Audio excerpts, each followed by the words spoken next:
What is up? What is up? And happy Monday. Welcome to episode 3 of the Lead Poison live stream.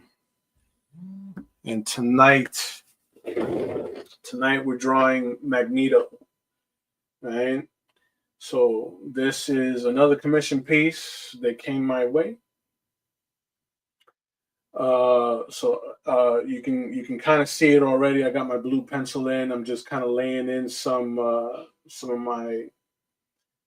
my composition. Just bear with me. Let me get some vibes going in the background here. But yeah, here we are. Lead Poison live stream. Got the new intro popping. Got some graphics going. I'm hoping that you guys are having a great start to the week already. In a second, I want to get some background vibes going. Some background vibes. You know what I mean? So it's not just the awkward silence in the background, you know? Let's open it up.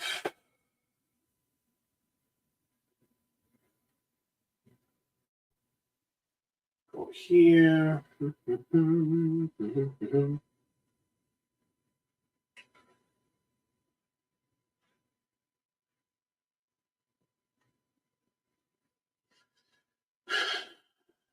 get something chill on a Monday.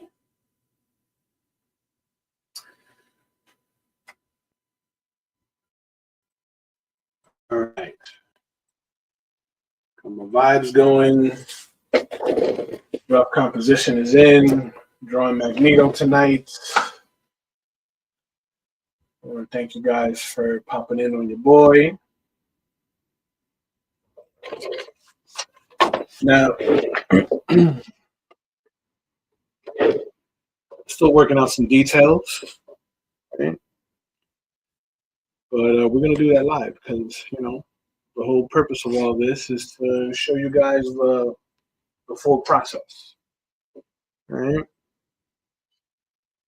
Now, I got my composition in. I'm kind of still thinking about what I want to do with the head. I should aim the head like out towards the top right of the illustration, or have them sort of like looking down at the viewer. Right? My idea is to have Magneto sort of like floating in the air, right? And then do like a swirl of metal objects kind of like floating around him in a spiral. Right? I know it sounds a little ambitious, but I gotta go hard and go home, right? I'll grab my eraser. I'll make some adjustments here to the cape on this side.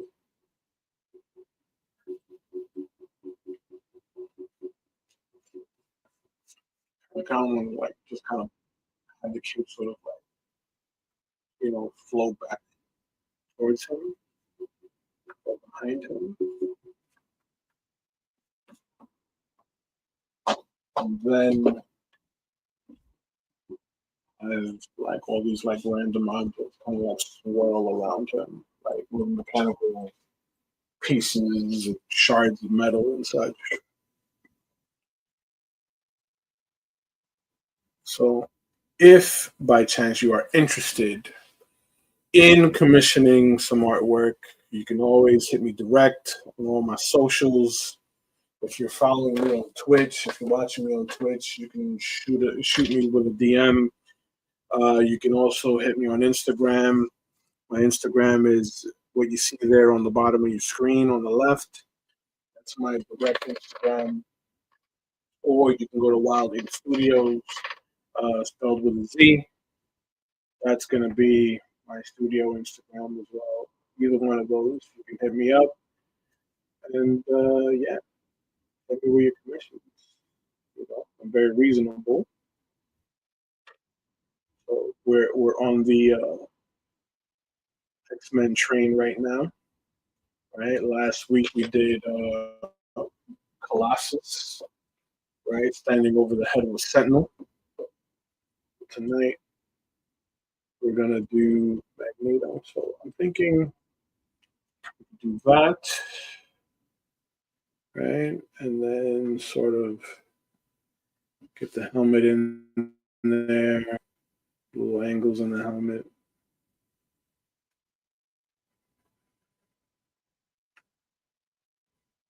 All right, so angle it up.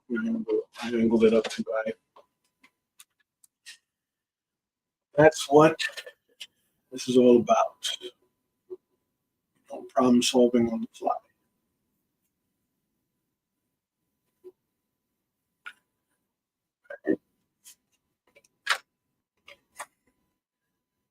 Shout out to my cousin Hollywood One.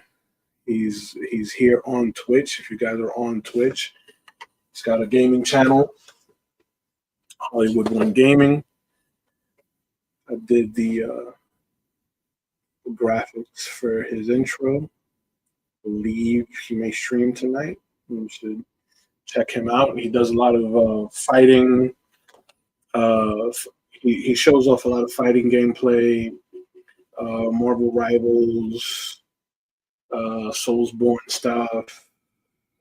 Every so often he'll do a shooter. But and I'm usually playing with him, so like you'll most likely hear my voice on the stream as well.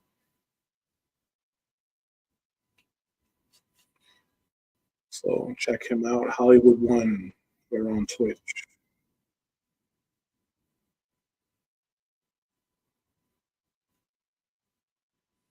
Round off the top of Magneto's helmet here. Get the flare on the base. Have it go up.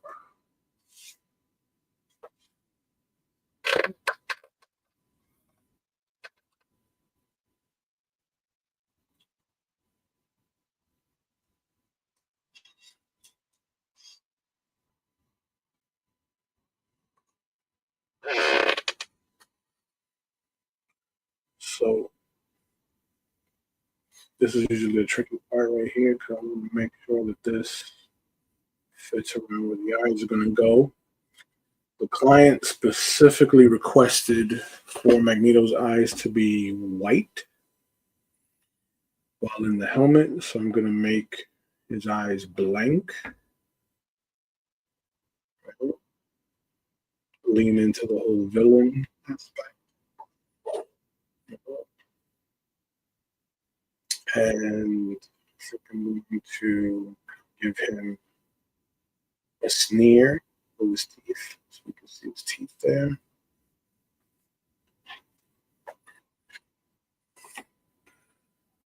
Bear with me. Once the composition is in and it's solid, we move on to the details and then finally ink. So while I was on the topic of commissions, a lot of the commissions that I do, I'll do them live on stream. I also stream on Whatnot every Friday at 2 p.m. Eastern. You guys can check me out over there as well. I always take commission spots over there.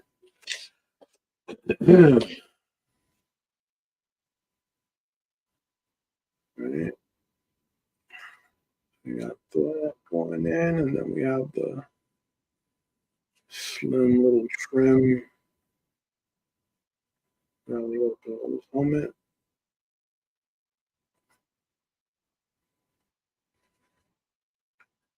Right, and then we have the little wings that sit on the top of Magneto's forehead there. Make sure that they're nice and even. Boom. Start out the base of the helmet.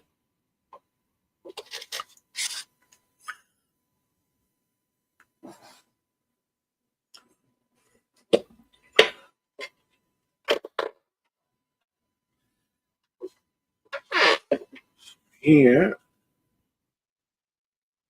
drop in a little bit of some shadows, right? Just to keep it loose.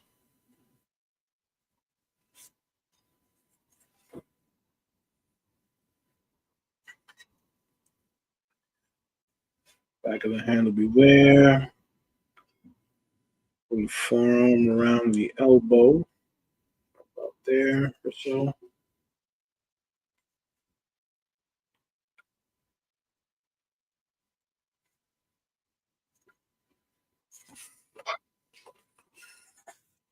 This will be all my loose pencil work. All right, probably gonna do this in shadow. This part of his arm beneath in shadow. The pit in shadow. All right, so now I'm gonna work in some of the uh, bits of metal. As a matter of fact, let's just switch to regular lead pepper.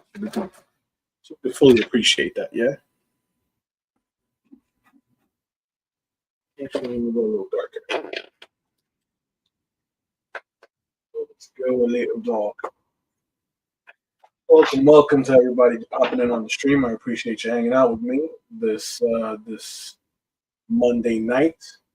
Chris Borman, how's it going, brother? What is up?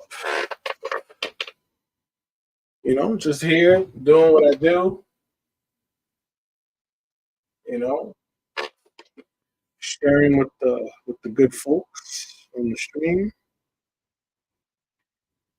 Tonight, I'm joining Magneto. A little commission piece from the same guy that commissioned the Colossus I did last week. For those of you who want to see how that turned out, check out my Instagram. It's the screen name that you see at the bottom there next to my name. Thanks, Ken. I posted the finished piece on my IG. Other than that, how you doing, Chris? Happy New Year to you. What's new?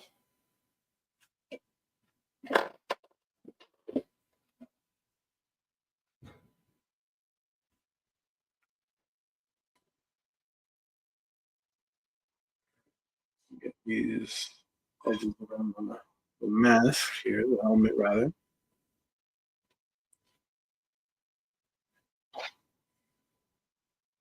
And get those sort of like flares at the bottom. Get this little horns here on his forehead.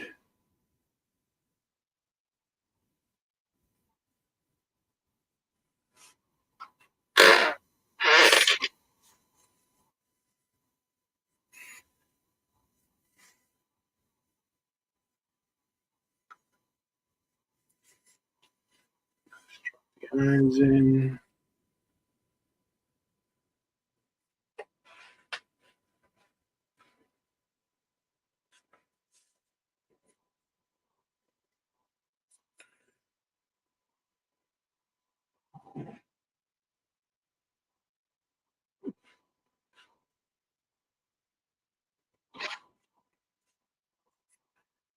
Trim the base of the helmet and drop that in a little too.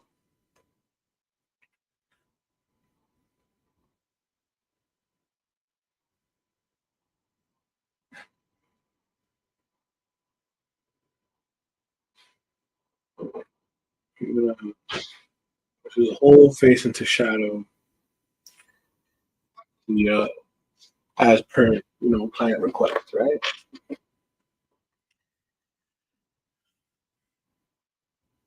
So I'm gonna just knock out the rest of these little details, and then we can jump into the inks. This one's gonna be pretty straightforward. Not a whole lot of detail because I'm gonna make it so where Magneto is floating in the air, and he's got all of this metal debris sort of like swirling around him. Wanted to do something that was like cinematic, kind of cool. A lot of low emotion around him.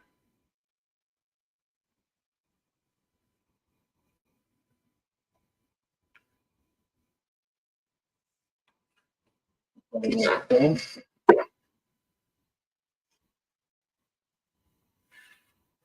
All right, for now, we had a black stand of it's all complicated. Pencil drawings that got burnt out in printing. I hear that. I hear that. I'm glad to hear that. That your dad is doing better, dude. You know, that's always great news to hear. And yeah, man, sometimes you gotta step away from, you know, like painting for a little bit, focus on some basics, but you never want to stop, you know, exercising the muscles, right? That's where things get dangerous.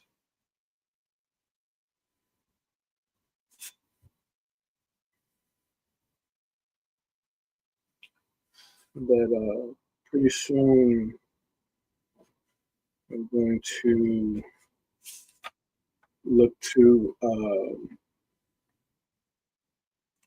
vlog a large painting that I'm going to be doing um, of a Saint Michael. It's definitely like a subject matter that like I don't typically do, but I'm excited to do it because I'm going very very like fine art with it, right? 79. It's like negotiating with a toddler. That's because as we get older, Chris, we give zero F, right? The F level tends to drop as we get older. You know what I mean? I feel you on that one.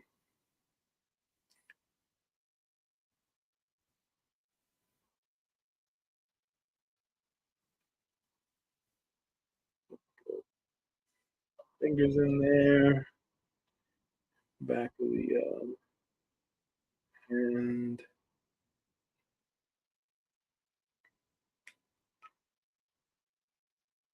finger, the thumb, about there. All right, that's the palm. The forearm going into the bicep.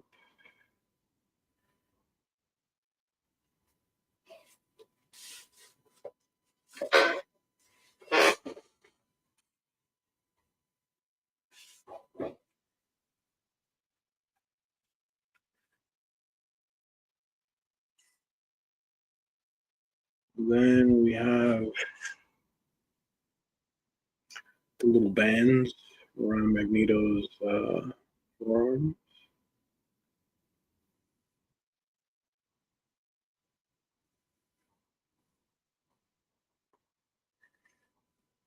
Yeah, I can't wait to see what they do with the next season of X Men '97.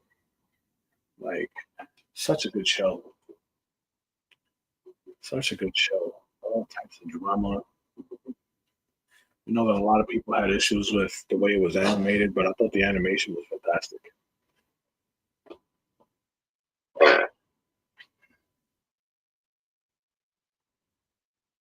Hey, there he is.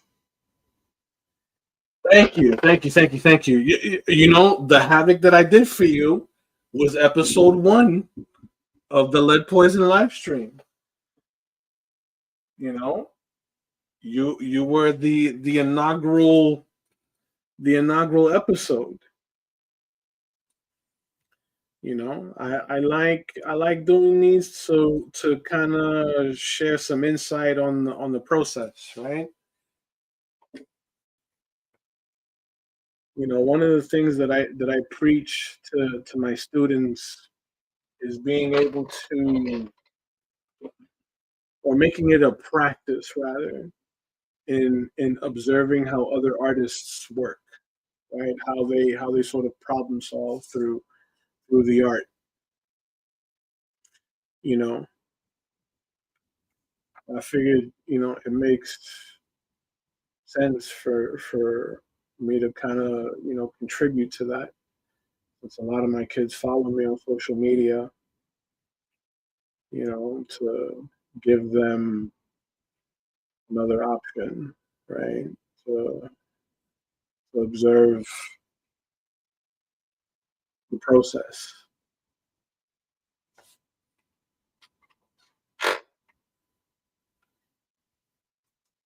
I greatly appreciate that. Greatly, greatly appreciate that. I had a blast doing that piece.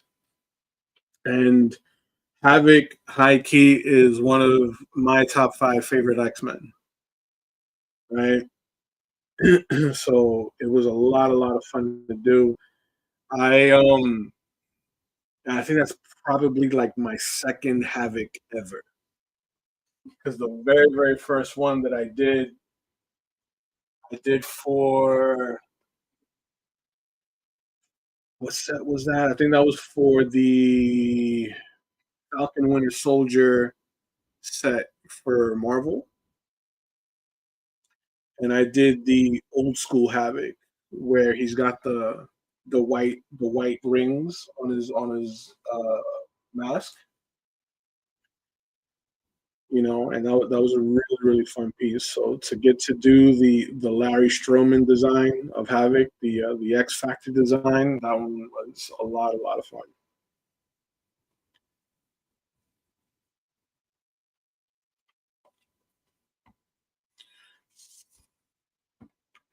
So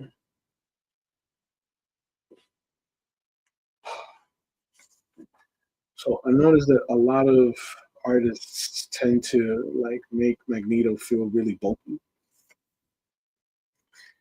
I don't feel that that's like believable.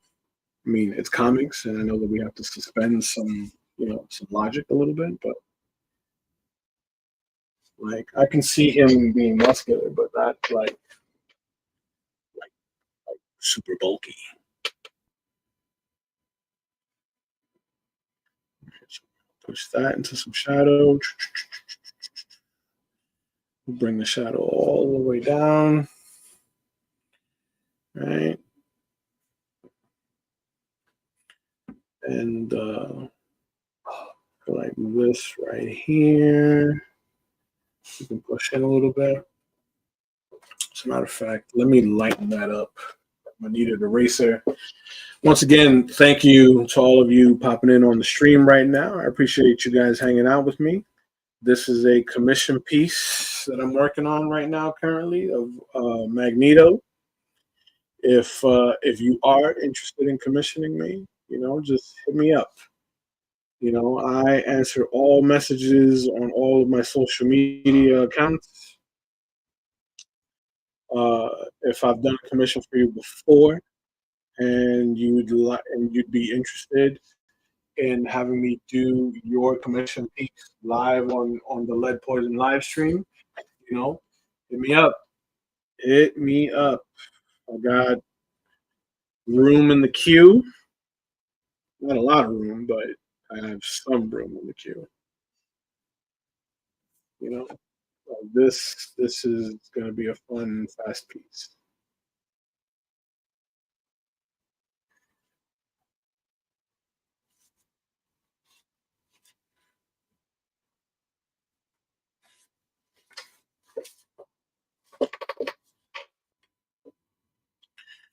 I feel like the elbow could be higher here. See, this is the whole purpose of me doing this live, guys. You're getting to see how the sausage is made, as it were. You know, I make changes on the fly. If things don't feel good, we can change, right? Boom, that feels better.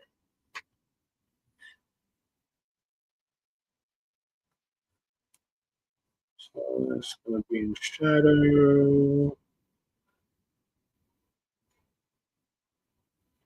Shadow. Some of the forearm muscles in there. Gonna have the wrist bent a little bit underneath the thumb.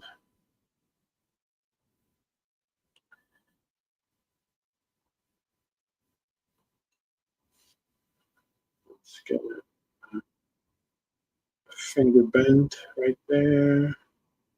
Finger, thumb. So this will be bent like so.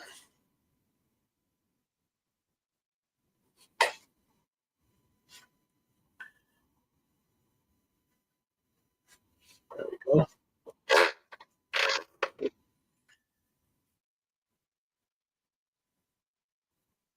So for those of you that can't stick around for the full finished piece, make sure that you follow me on Instagram.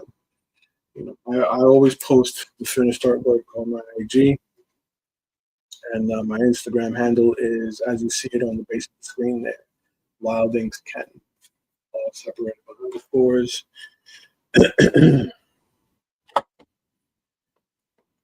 Once tonight's stream is over, I'll be posting the finished piece on my IG. And as always, if you are interested in having your commission piece done, let me know. I just know that some people are you kind of feel a way about uh, having the commissioned work kind of like out there like that. So I wouldn't do it if you know if it's a sensitive like topic. You know what I mean?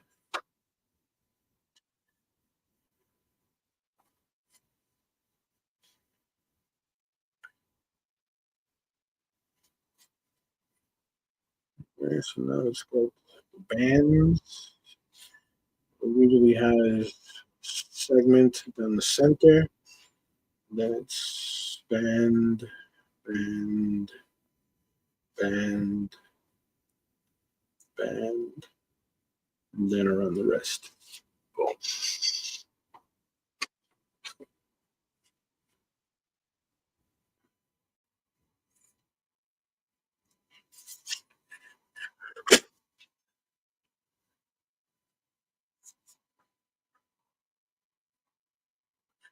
Let's get the leg in there.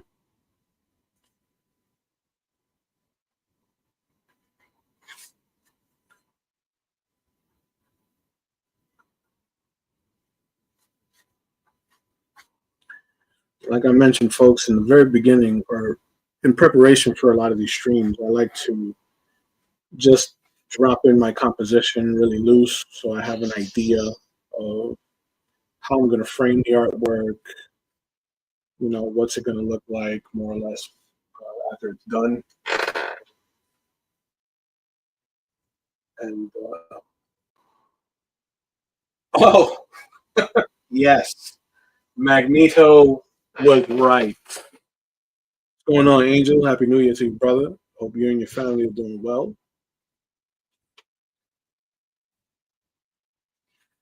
You know,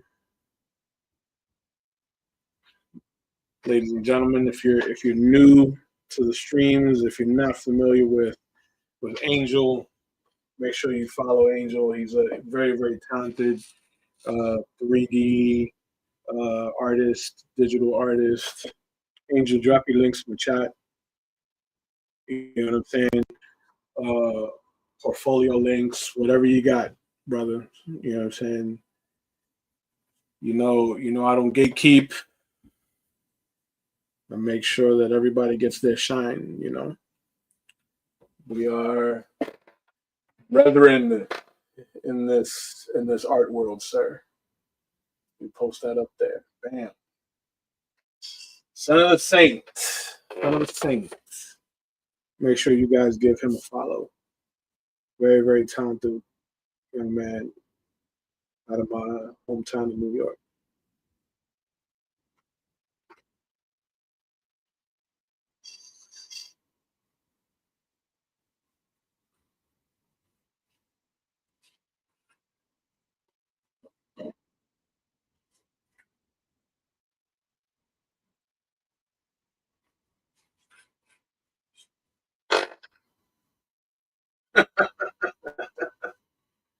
Hold on, let me.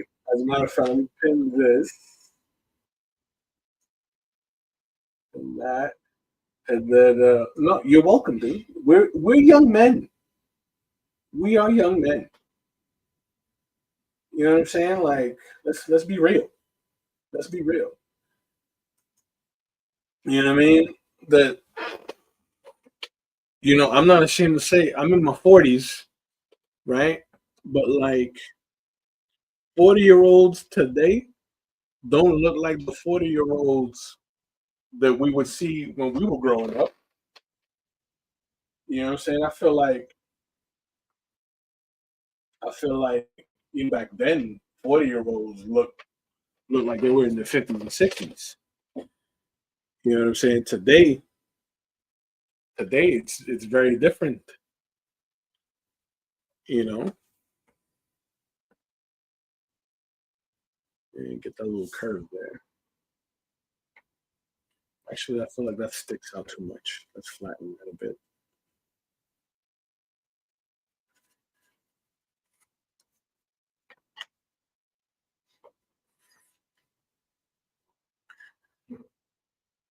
There we go. Feels a little better.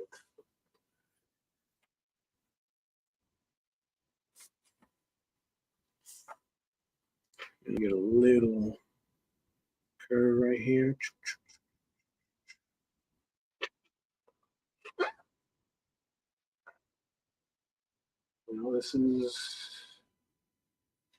This is the world we live in. This is the world we live in. Where like older folks, don't look as old as like at least I remember. I mean,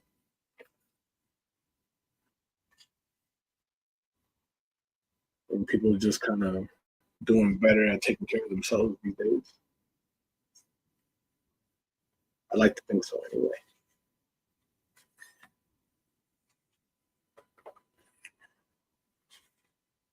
So I'm not going to go into too much detail down here in the legs, simply because a lot of this is going to get pushed in the shadow, and I'm going to be, blocking some of this. I'm going to be looping some debris around them, right? But I want to get like my basic composition for Magneto uh, set up before, I adorn it with the scraps, the metal scraps that are going to be floating around them.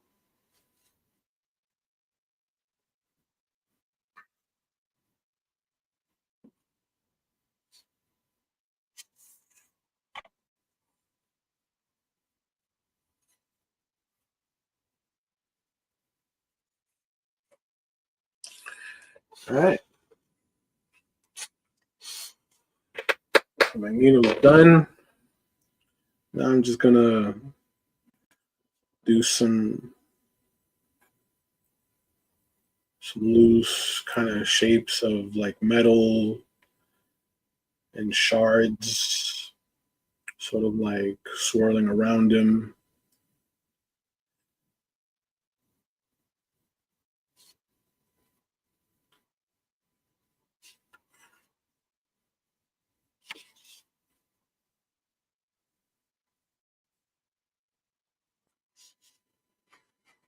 I didn't uh,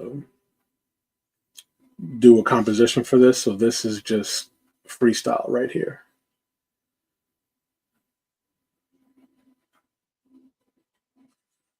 This is just freestyling right here. I'm going to bring some of this stuff around behind him, so it feels like it's coming from the foreground, like swirling around him.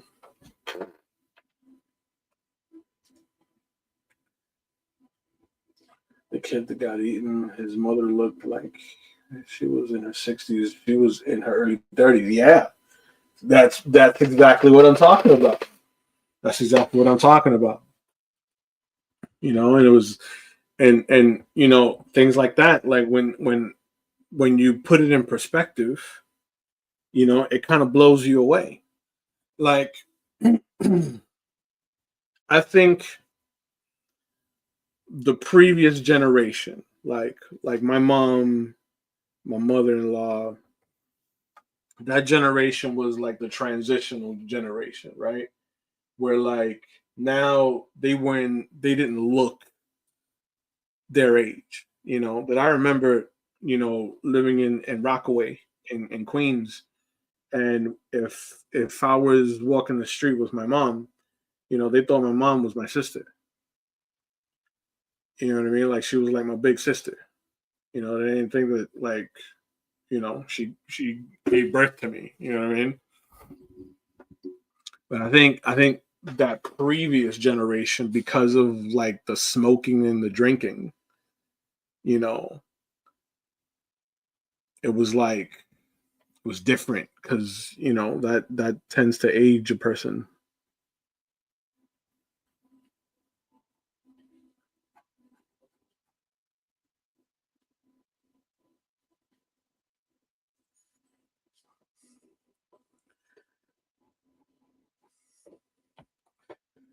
Now let's see, maybe some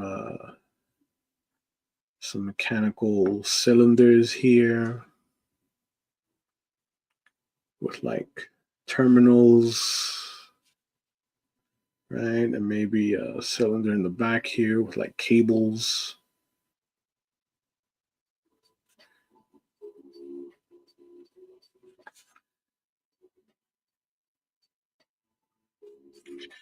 And then let's see, maybe a piston, right? Hydraulic piston.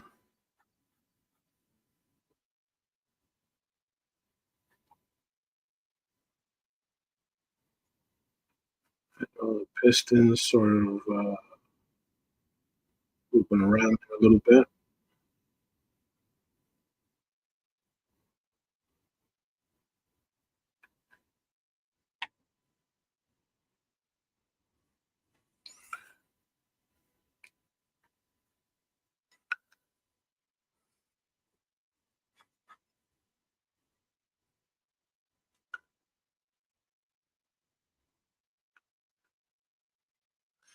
Let's see here.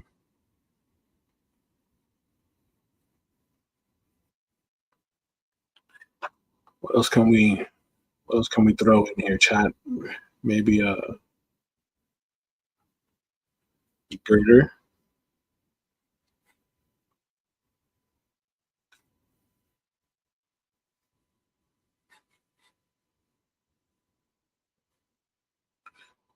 right? There's some rivets still in it.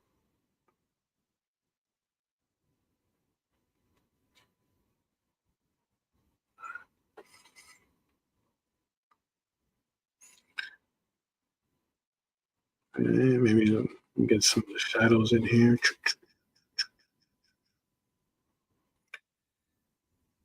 Right.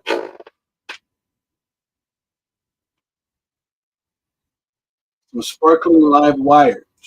Ooh, yes, yes. So I think, sparkling live wires. Let's see. I think we put that up here. Right?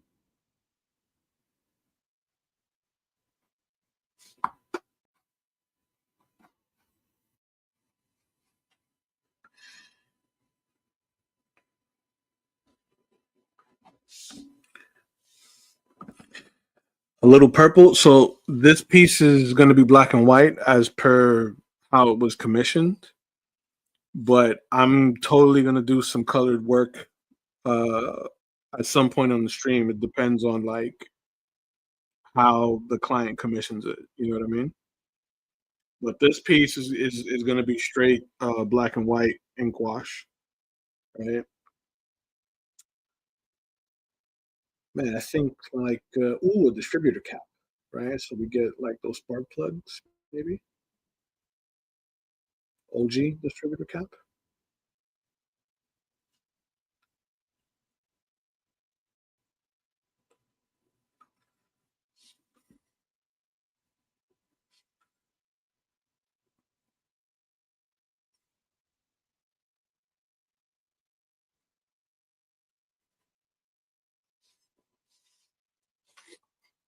And then maybe yeah, a little piece of the shaft underneath the distributor cap.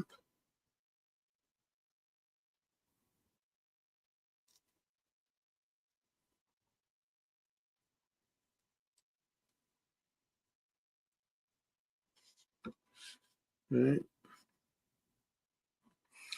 And these, when I do my ink wash, I'll make sure to hit these with a bit of white so we get that little spark effect. Run these on.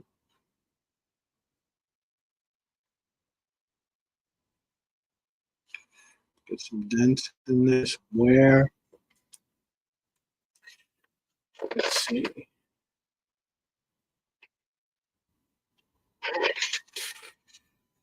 And maybe another girder, right? Like another like beam right here that's kind of bent.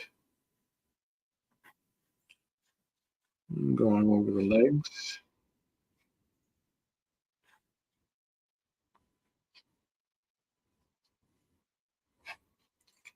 This is all improv, ladies and gentlemen. I did not sketch this in beforehand. So we're gonna find out how this turns out together. Hopefully, hopefully it doesn't turn into doesn't turn into a mess.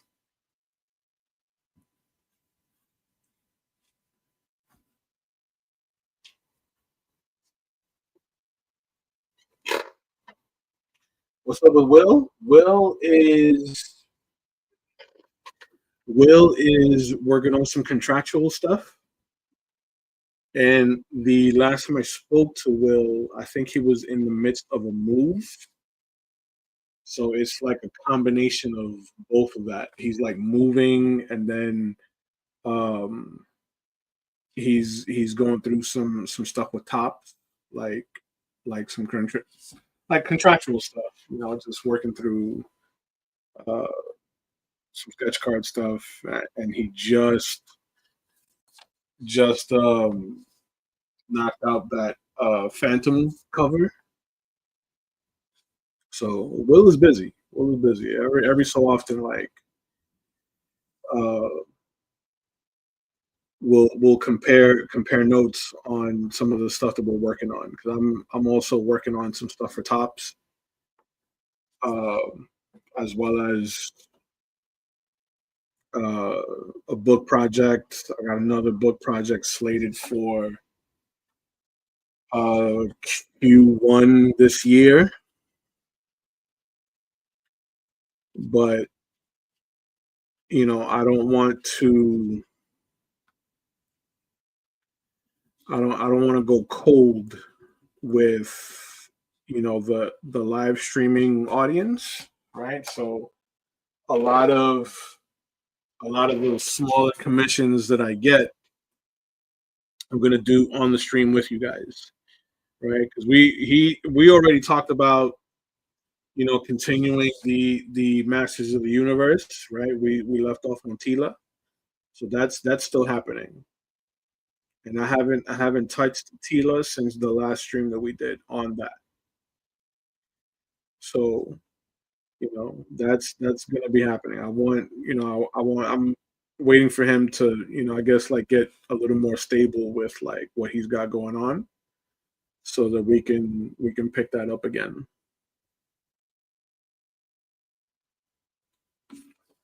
But so far, Will is good. You know, Will is good. Shout out to Will Clayton, my my buddy from the other side of the world.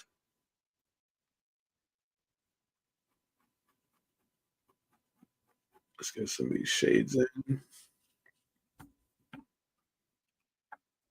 This line we can illuminate.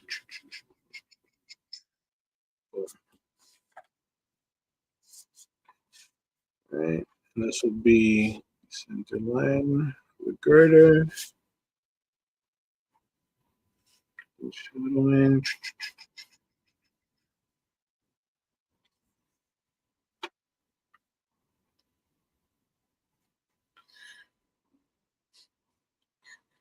that I'll tell you guys. I mean, we're family here, right? I'm working on some Star Wars stuff for Tops. There he is. There he is. There's the man. Thank you, sir. Thank you, sir. This will be a very simple, straightforward black and white with a little bit of gray wash piece, a little commission piece that I thought would be a fun little subject to do live for the people. You know, my ladies and gentlemen, my streaming buddy, my partner in crime, my comrade, Will Playden. Make sure you guys give him a follow. Very, very talented painter. Art of Will Playden on all platforms. The people want to know, Will. The people want to know when are we coming back? By people I mean Chris Borman.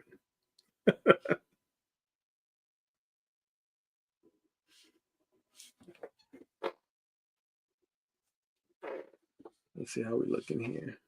Okay. Put a little wear in the metal.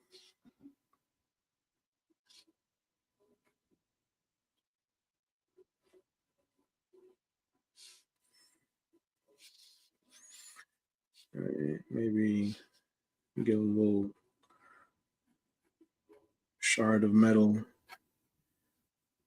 underlapping, right? Behind it.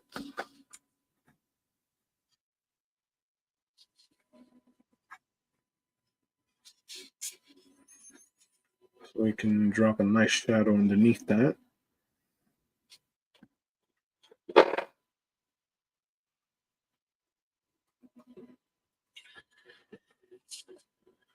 So it's a great question. I would love to see us kick off over the next week or so. Your people need to contact my people. We can make that happen. Indeed, indeed. My Saturday, your Sunday is always best, right? My Saturday night, your Sunday morning seems to be like the magic, like that's the magic hour. So we can keep that one going, you know, and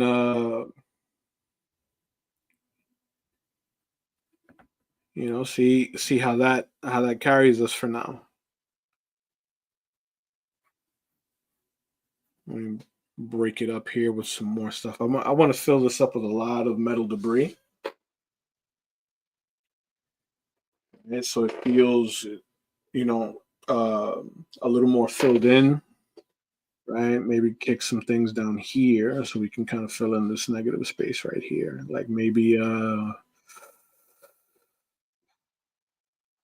put there. Ooh, maybe a rifle. Yeah, rifle. Where was my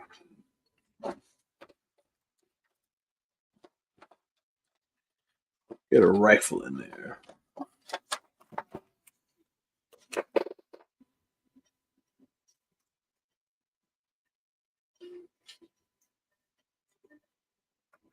Are you doing the Jim Lee magnetic orbs of power?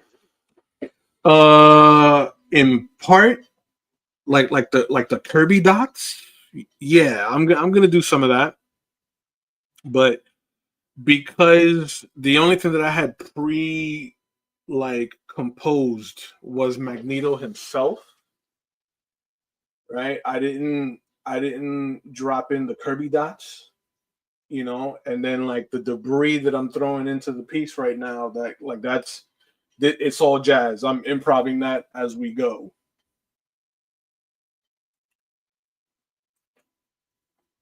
How about broken floor with rebar sticking out? Ooh, yeah. I didn't mean for that to sound like Macho Man, but yeah, I like that. I like that little broken floor with some rebar coming out of it. Yes, yes, I'll make that right here. So we'll get like a nice chunk of concrete, right, and the rebar kind of poking out of it, right, and then that'll cause some of the concrete debris to kind of fall out of it. Yes, yes, very nice. Get some of that rebarb here.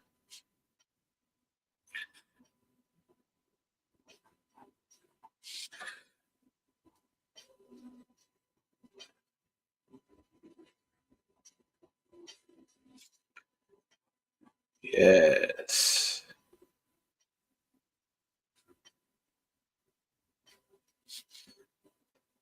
That was a good call. I like that. Thanks, Nate. Very good call.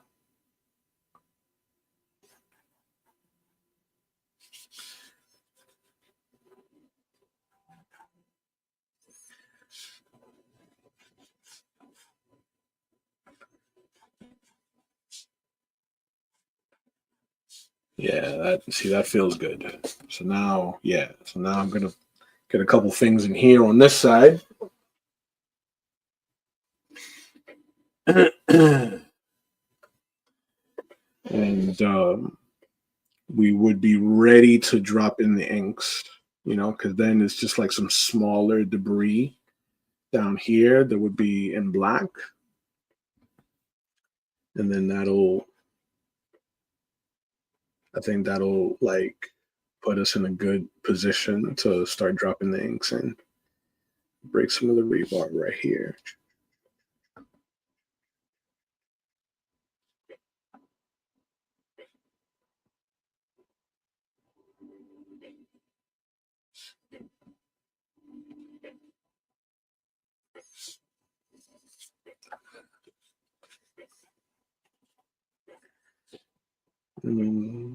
Hit it with some drop shadow.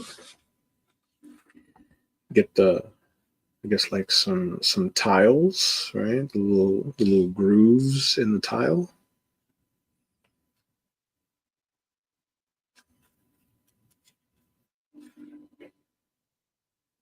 A little crack.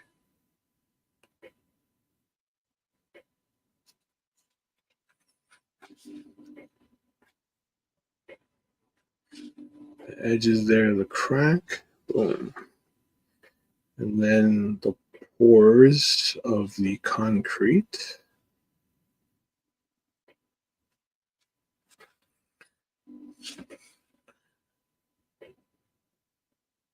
More of this rebarb in there.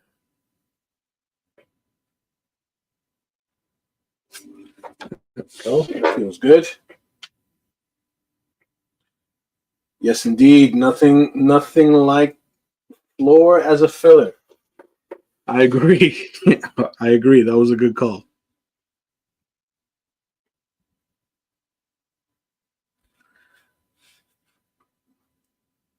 That actually filled in a nice, decent chunk.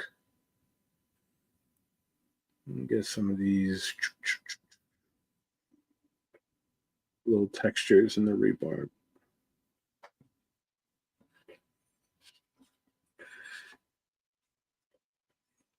And then sort of like break the floor up a little bit right there. Drop a shadow.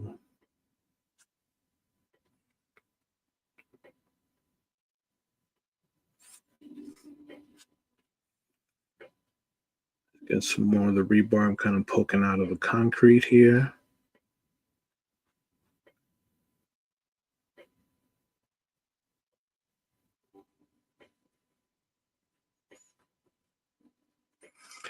Once again, thanks to everybody tuning in on the stream tonight. I appreciate you guys hanging out with me on this Monday night.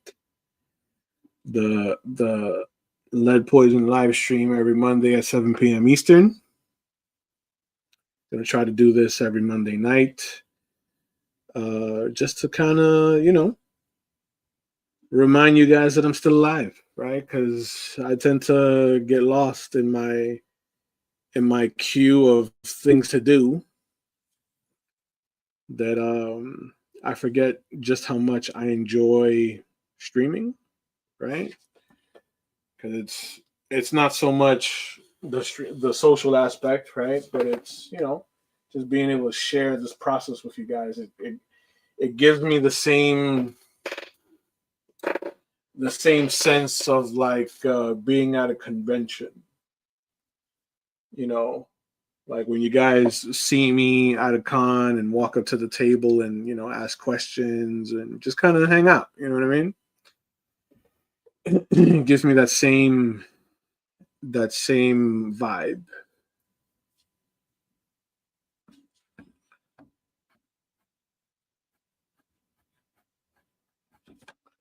Let's see here. Did my music stop?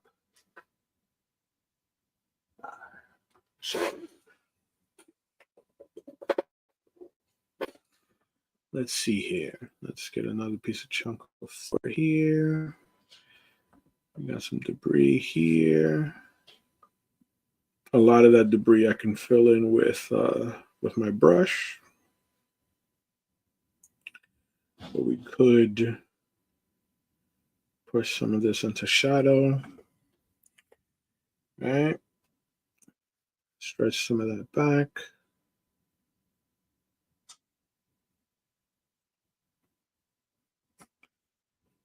All right.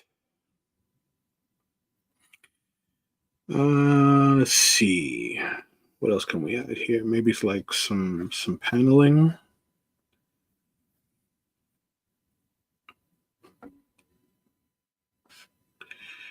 Metal panel. Let's get rid of this.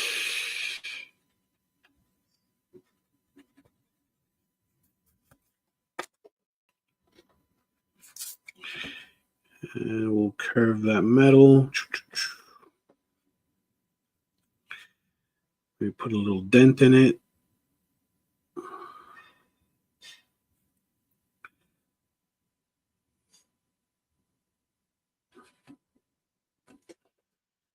All right. Let's see. Maybe chain. Chain would be nice. We get a nice little something kind of flowy. All right, so we can put a little chain here.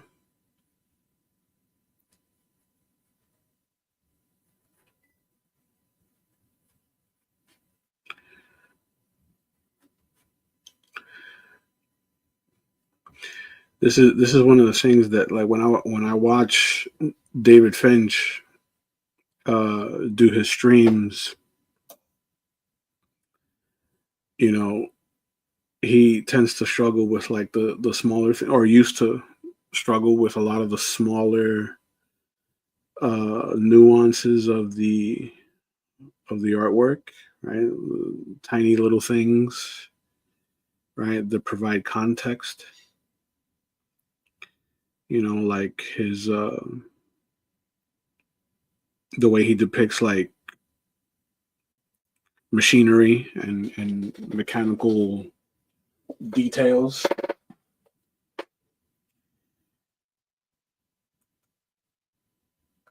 Carol.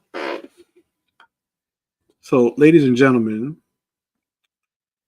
one of my former students, a very very talented young lady, CB Draws, is in the chat.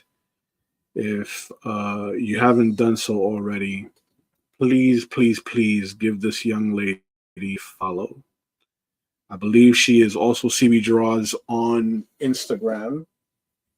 Talented young girl. Like, she's been one of my kids since I started teaching. And it always gives me like the pride of like a parent to see any one of my kids grow and develop as she has, like creatively. She's awesome, great cartoonist, really really funny. I highly recommend you guys give her a follow.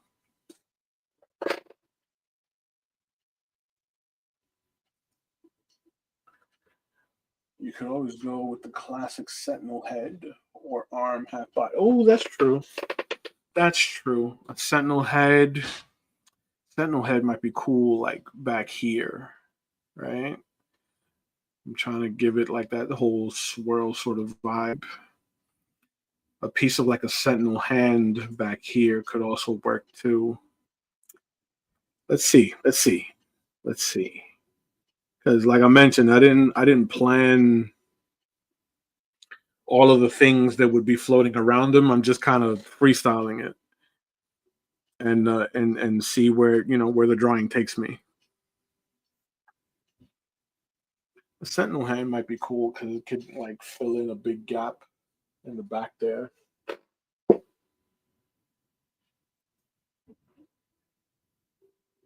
Absolutely, I think you should. I think you should. The type of stuff that you do lends itself to that. And if you're gonna do some gaming along with the channel, you're providing a good variety, right? I think you should absolutely do it.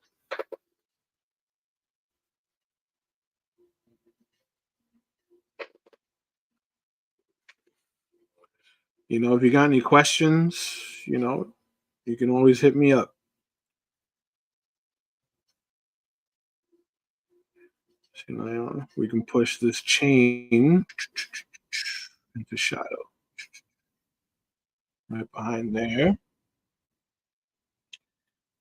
And we'll round this out. And actually, we can kind of pull this forward, chain a little forward so it crosses over the legs.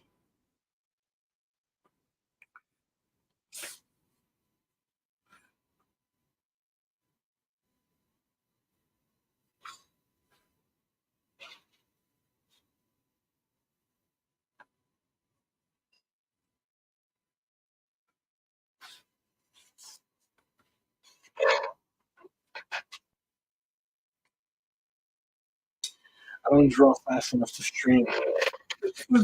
Chris, come on, dude. Come on. You think that's a real excuse? Have you not seen how long it takes Will and I to knock out a painting? You know what I mean? Like you can stream your works in sections, right? Like look at what Will and I were doing with Masters of the Universe. We weren't necessarily doing all those in one go, right? And the last what two episodes that I did for Lead Poison, I did those in one sitting. And granted, those were straight black and white uh, drawings that were fully inked and such. But like the first one, like the Havoc that I did, the Havoc that was colored, and I colored that live. You know, if it's something that's gonna be like complex, break it up into chapters. It just pads your playlists. You know what I mean?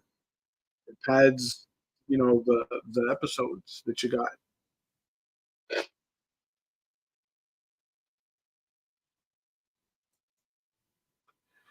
So you're using a PNG tuber for your art streams. What is a PNG tuber?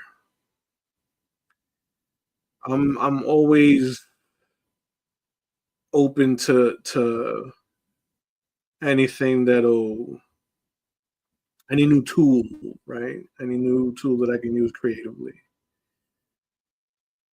What is a PNG tuber? Wait a minute, isn't that like a digital avatar?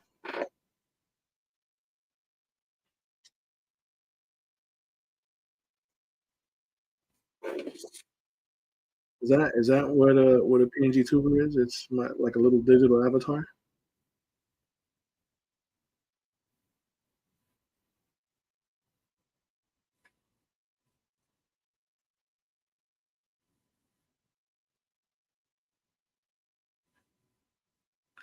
And I think I saw you posting about that on Instagram, and it was I think I saw it in one of your story posts. I'm gonna bend the chain right there, so it looks like it's right behind that piece of scrap metal.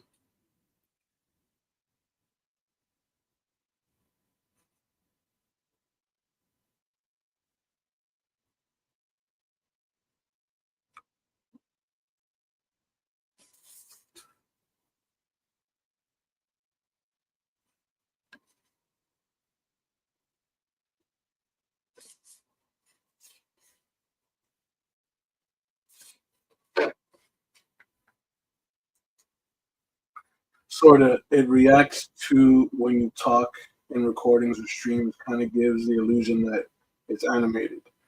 Ah, no, actually, I haven't. I've seen them because I've seen a lot of the creators that I follow on YouTube use them,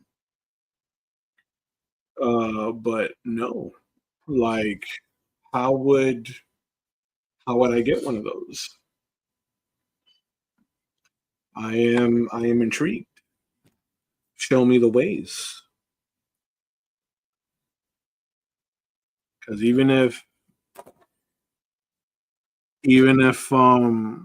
I can't use it for one thing, I can always use it for something else, right? Like another type of content, and that does sound interesting.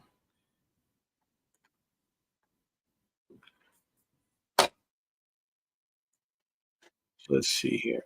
Um, I feel like I need something here that can kind of overlap here.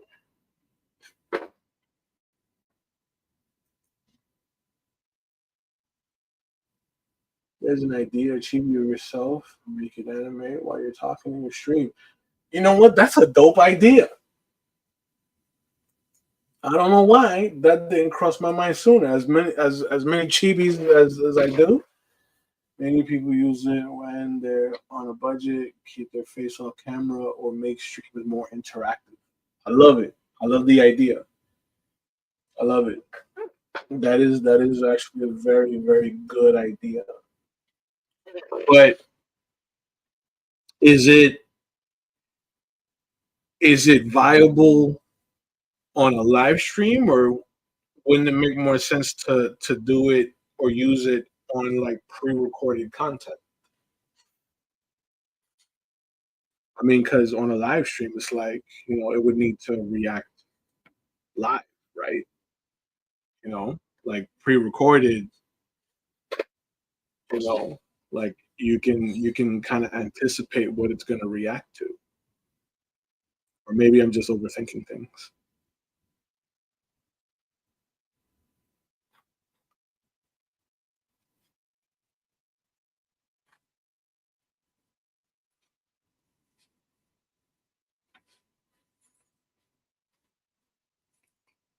Get a piece of metal right here, so it kind of overlaps on over, or rather goes behind the chain. Some rivets.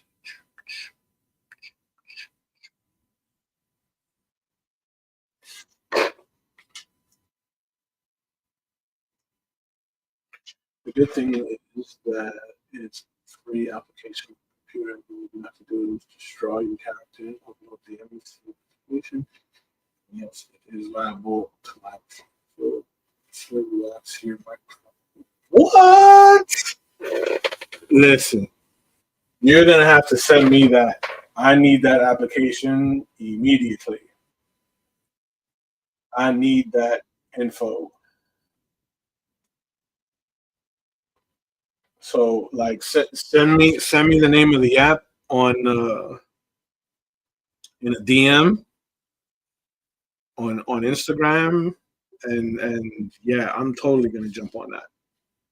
I didn't realize it was something that was that simple. I thought it required like I thought it was more complex than what it is apparently. Let's see.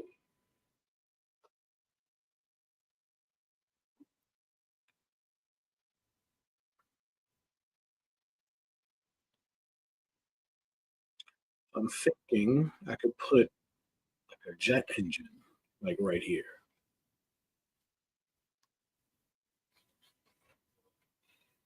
A little bit of a jet engine right here.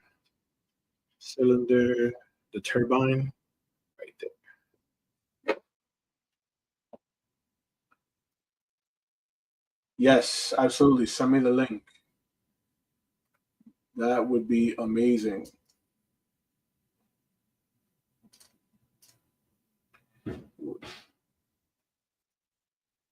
Would be easier on pre-recorded, but I'm sure you can find a filter that reacts to your face, superimposes your chibi or chibi type character, and if you talk to people, yeah, the only thing you'd have to do is probably watch a setup guide on YouTube, but I could provide a link to that as well. It's excellent. It's excellent because I already have um, a chibi tune of myself that's just like line work, right? That I can immediately use. All I have to do is just kind of drop in some colors, maybe. But I already have like a tune in my files that I can use immediately. Let's throw a little stripe right here.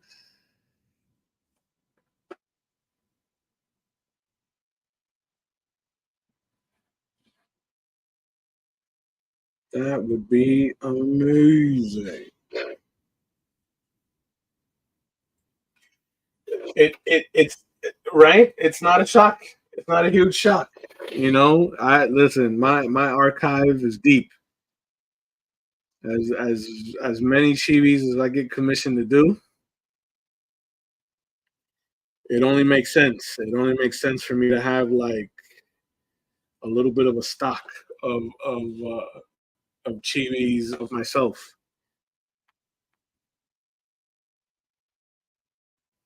Chibis are a popular item.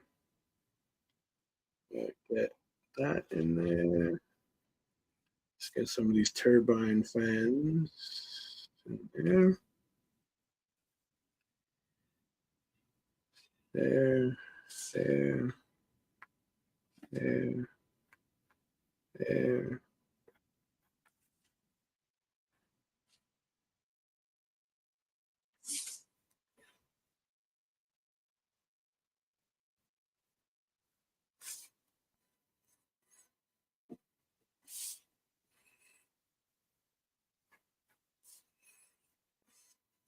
So I think with that we might be ready for some ink.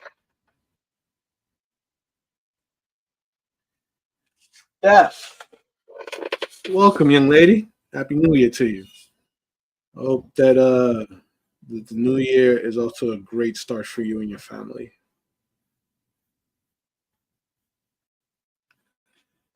You know, I'm out here doing what I do.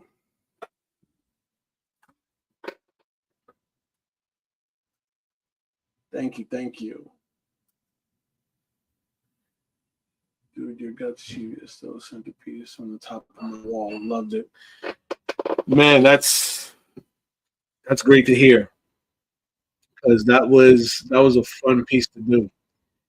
And I actually want to do another run of chibis that are game centric, manga centric, right? Because like anything, when you do it long enough, you eventually get to a point where you evolve, right? And it starts to read a bit better. So like the way I do chibis now versus when I did that, so many years ago, like you can just imagine like it would turn out a lot better now. Thank you, thank you.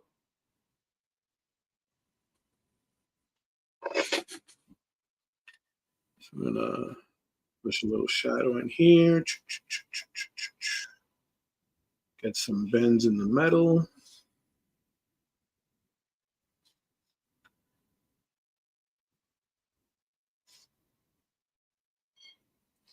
All right, I think we're ready to ink. Put my ink together.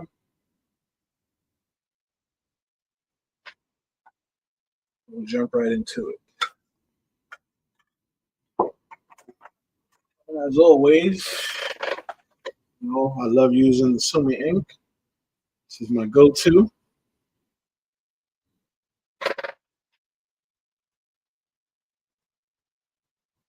Have I done a Black Panther? I've done tons of Black Panthers. I did a Black Panther, I think, when the first movie was about to come out. No, I'm lying. When Civil War dropped, I did a Black Panther that ended up on a T-shirt, and it's Black Panther, like a chibi version of Black Panther, playing with a ball of yarn. Uh, that one was really popular. Uh, I've done a couple of Black Panthers. I did one. I remember doing one that was with Storm, and I think it was during the time that in the comic canon, like Storm and T'Challa were married. Uh, I did a few, man. I did a few.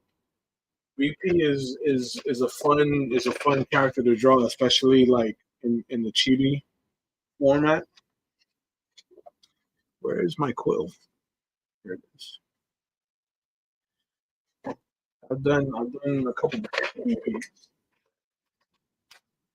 I think my most recent one I did on a few sketch cards for Marvel. I did.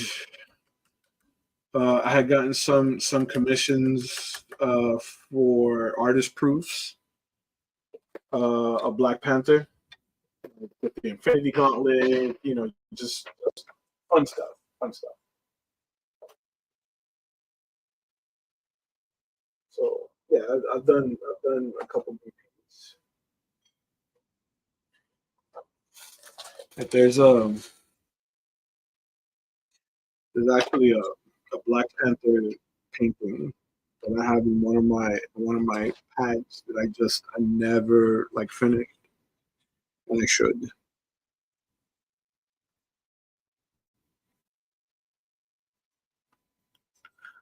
So for anyone working with a quill, right, it's imperative that you start from one side and work your way over, right, so you don't smear the ink. Right, this is not like working with a micron or a fine liner. Right, the line quality is fantastic, but you always want to work. You want to start inking away from your dominant hand.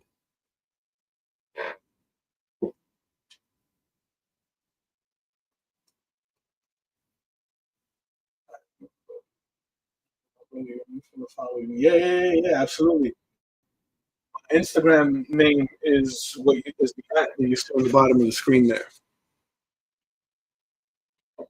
That from there, uh, in the bio, it'll link you to all my other socials: Twitch, Facebook, my second IG page, Blue Sky, Twitter. I am on all the things.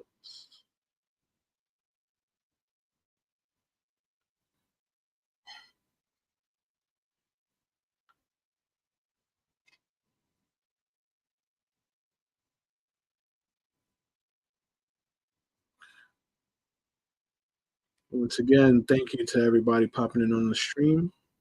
I appreciate you hanging out with me. It's just, we vibing right now.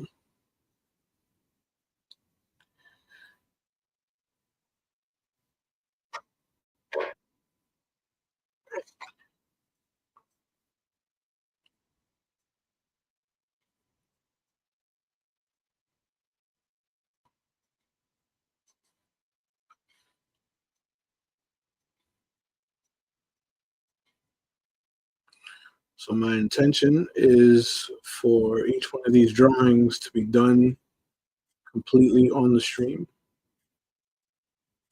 right? So that you see the whole process from beginning to end.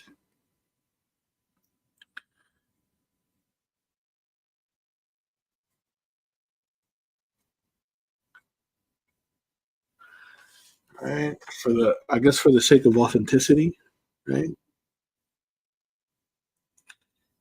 No one can say that I Photoshop something or like, you know, that I used AI.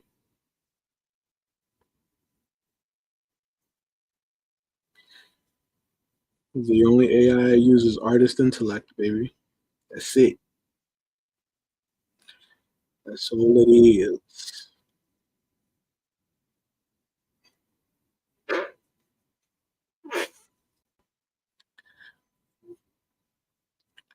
So this phase right here is usually pretty quick.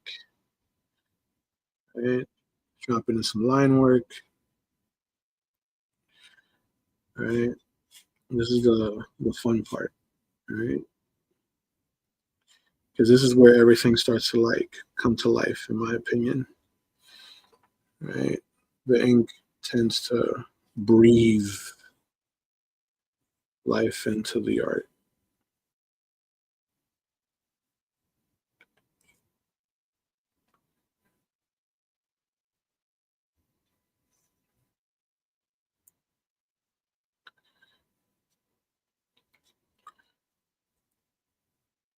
Little hydraulic piston in here.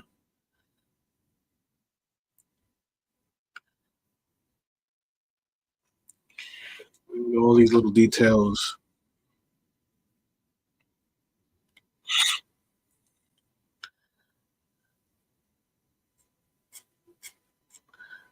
would make the drawing, sort of jump off the sheet.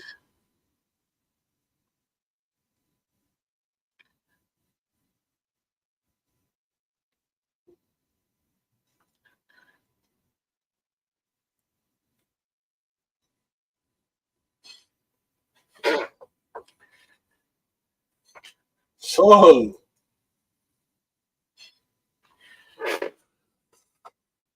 ¿cómo está, Sol? Ladies and gentlemen, my beautiful cousin Sol is in the chat.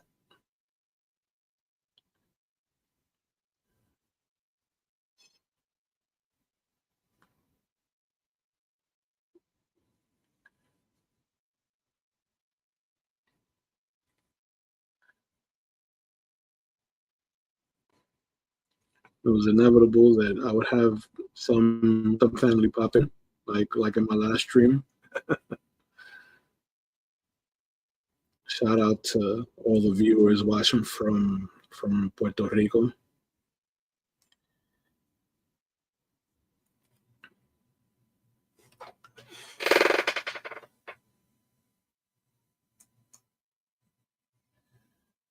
You got to noodle the details in.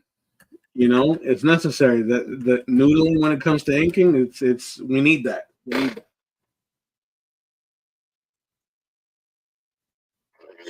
Me alegro que todo esté bien, Sol. Y cómo están los niños. el trabajo, Mari, Bambi, ¿cómo están?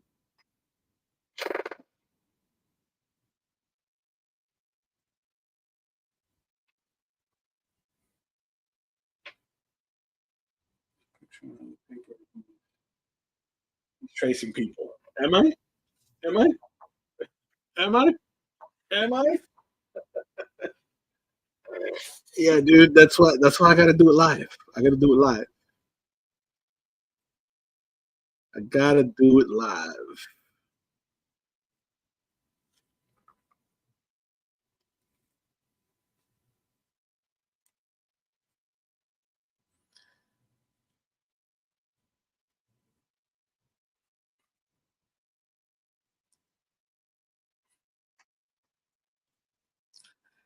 Got to do it live.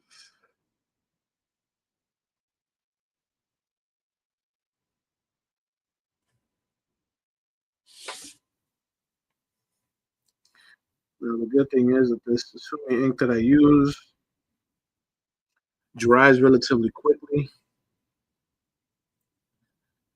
So after about 30 seconds, I can actually go over it with a wet brush and we get no smears. But it stays wet enough to where it doesn't clog the nib. So I can kind of take my time moving around and dropping a lot of these little values in.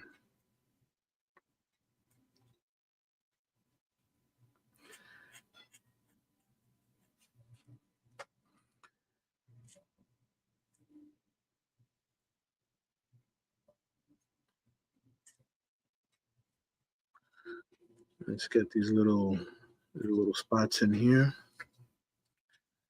I'm gonna hatch in some of my shadows here.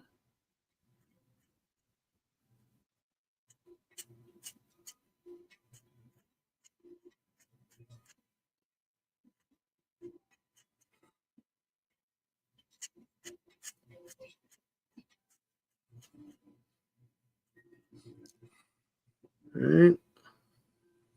Get a little break in there, and then continue my chain.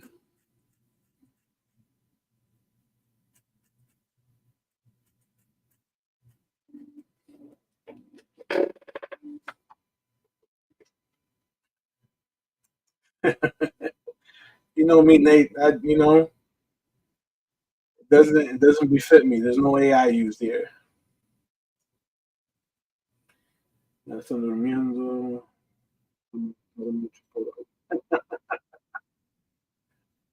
Me alegro que estén bien. Me alegro que estén bien.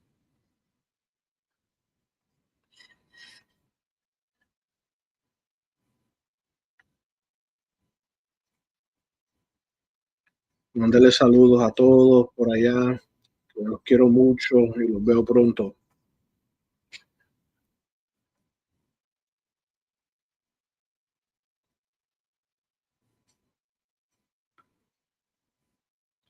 Voy a ver si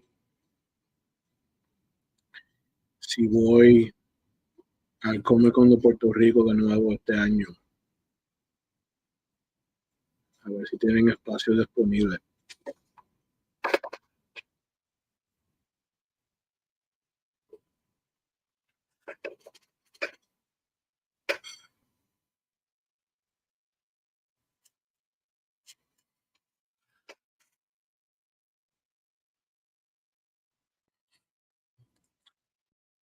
Now, when it comes to comics, doing chains, yeah, chains are annoying because it's like we got to keep the pattern going. You know what I mean? And it's easy. It's easy to screw up the pattern.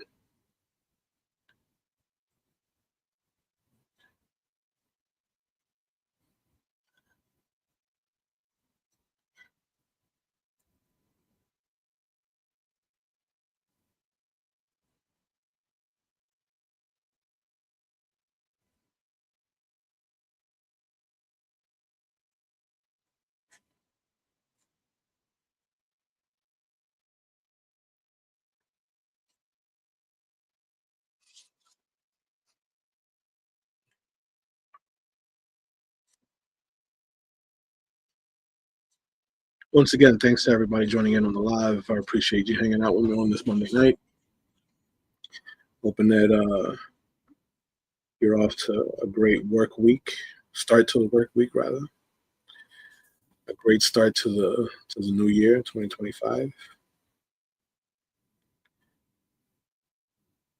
Make this change a little bigger.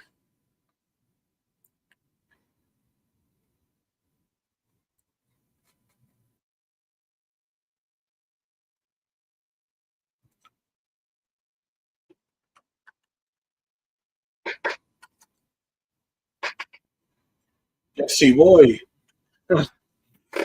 Vamos a ver cuánto me salen las tiquetas, porque la vida está cara, mija.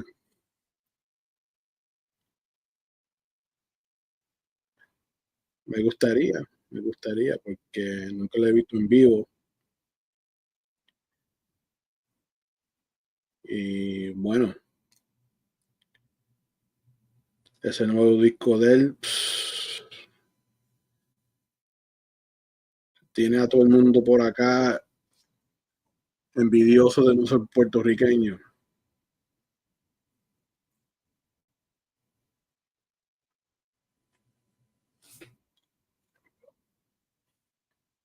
That's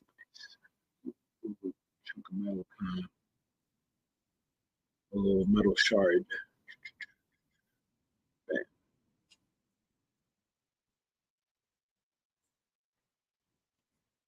You know, I still got a couple wet spots here, so I'm just gonna like jump over to another spot so that that totally dries before I apply my eraser to it.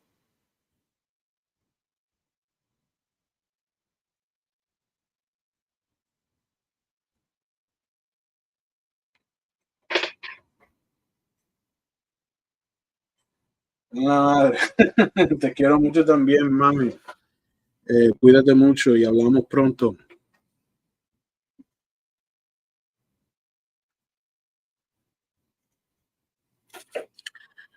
She's one of my closest cousins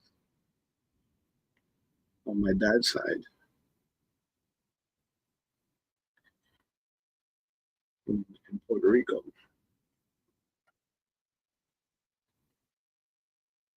Always nice to hear from my family on the island.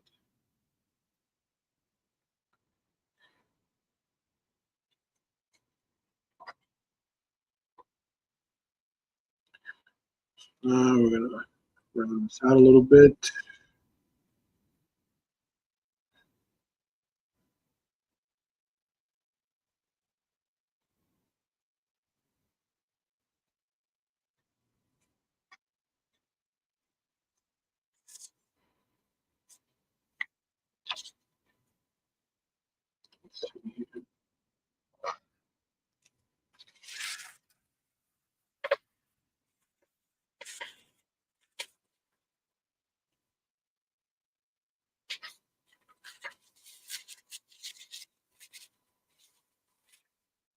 Yeah, well, there's too much ink on my nib right.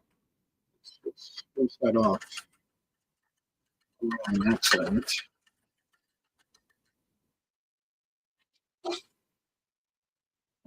So, fun fact: on Friday, I'm in the middle of my live stream or whatnot when suddenly my nib decides to like drop a blob of ink dead smack in the middle of the card that I'm working on. Right, and I was almost done. I was like 85% done with the card. I was working on a John Constantine sketch card. That if you guys are following me on Instagram, I post. It's one of my last posts on Instagram. Right, that like midstream I panic and I cut the stream short. I'm like, follow me on Instagram, da da da da, and I wrap it up, right? And in my brain, I'm like screaming, right? Because it's like I was almost done, and my nib wants to act up and like take a crap in the middle of the freaking stream. So um, if you look at the sketch card now, you can't even tell. But if you go to my whatnot and you watch the last stream that I did, which was last Friday, I stream on whatnot every Friday at 2 p.m. Eastern. Um, like you can see it, and you can see how I like quietly panic, you know, as like I pull the card like off the view of the camera, and I like wrap up the stream. You know what I mean? Just so that I can kind of go into crisis mode and correct it. But if you look at it now, you wouldn't even tell. A little bit of patience and a bit of knowledge on how to build up your layers with watercolor. And now you wouldn't even know unless I said so. But we were able to save it, and now it's crisp. It looks good. It's good.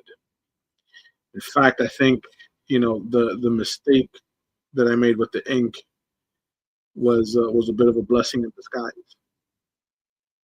because I think that after the mistake, it kind of forced me to slap another layer of paint on it, and in order to help mask uh, the the mistake, it forced me to kind of give it another pass of paint of color, just so that um, the heaviness of the black you wouldn't even be able to tell.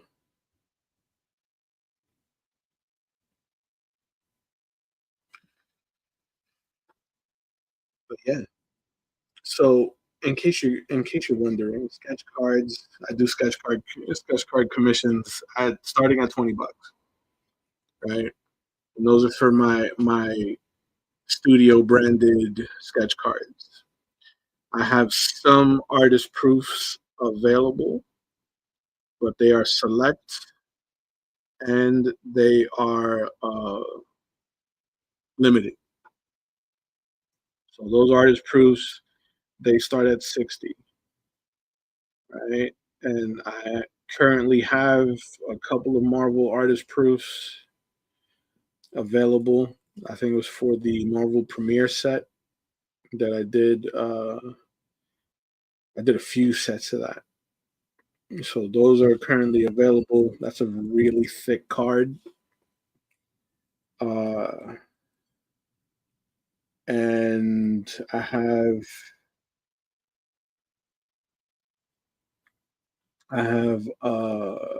think I have one artist proof from The Crow, like the original movie The Crow.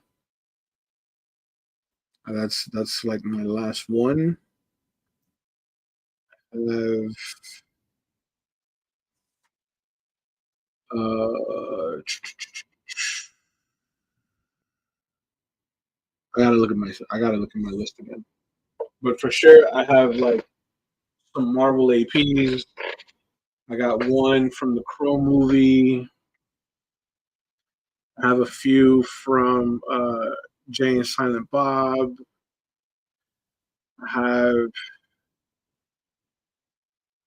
think I have one from Batman Metal Universe, but that one I do believe is spoken for. I gotta look at it again. Yeah, but in any case, like APs start at 50, right? Between 50 and $60, because licensing and all that, and I have to be very, very strict with what I put on that card. Now, my studio cards, I'll show you right now, as a matter of fact.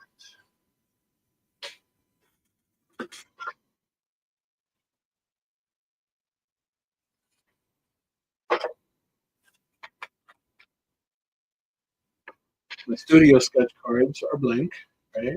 With the little Wild Inks logo on the bottom left, right?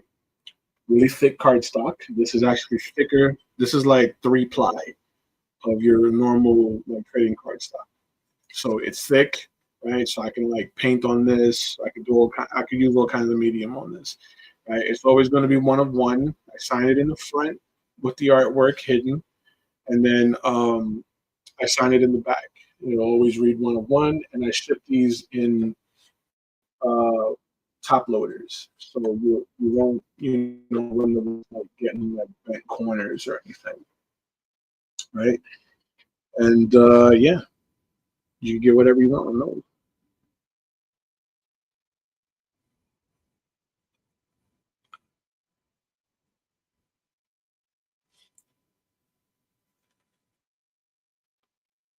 And those are always, always, always available.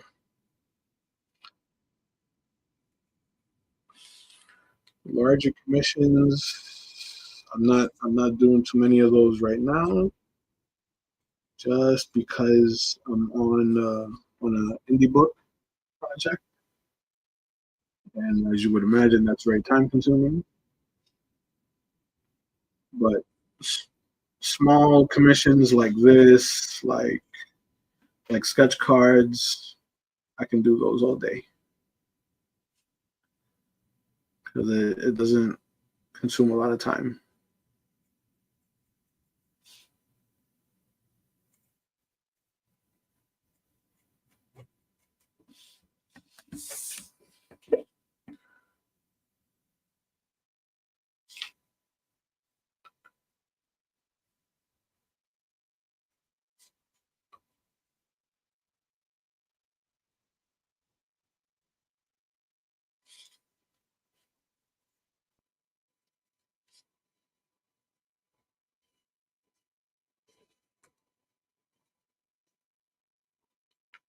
Let's get these last few rivets in. We're going to jump up to finish off Magneto. Once a lot of this line work in, all these little hatching marks, all that, once all that's in place, I'm gonna start dropping in the blacks before my lead gets too muddy.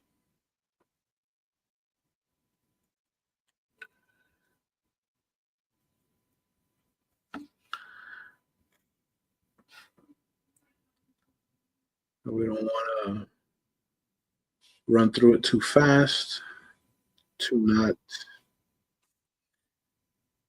uh, lose the clean lines we've already like established here.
A little bit of the noodling, as Will would say.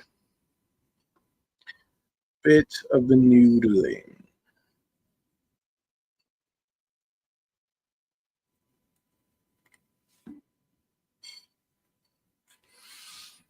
Mm, that little lip.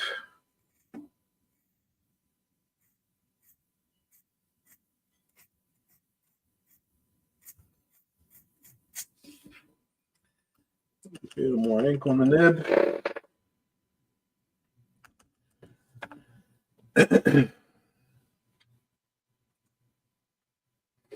So, what would the regulations on doing?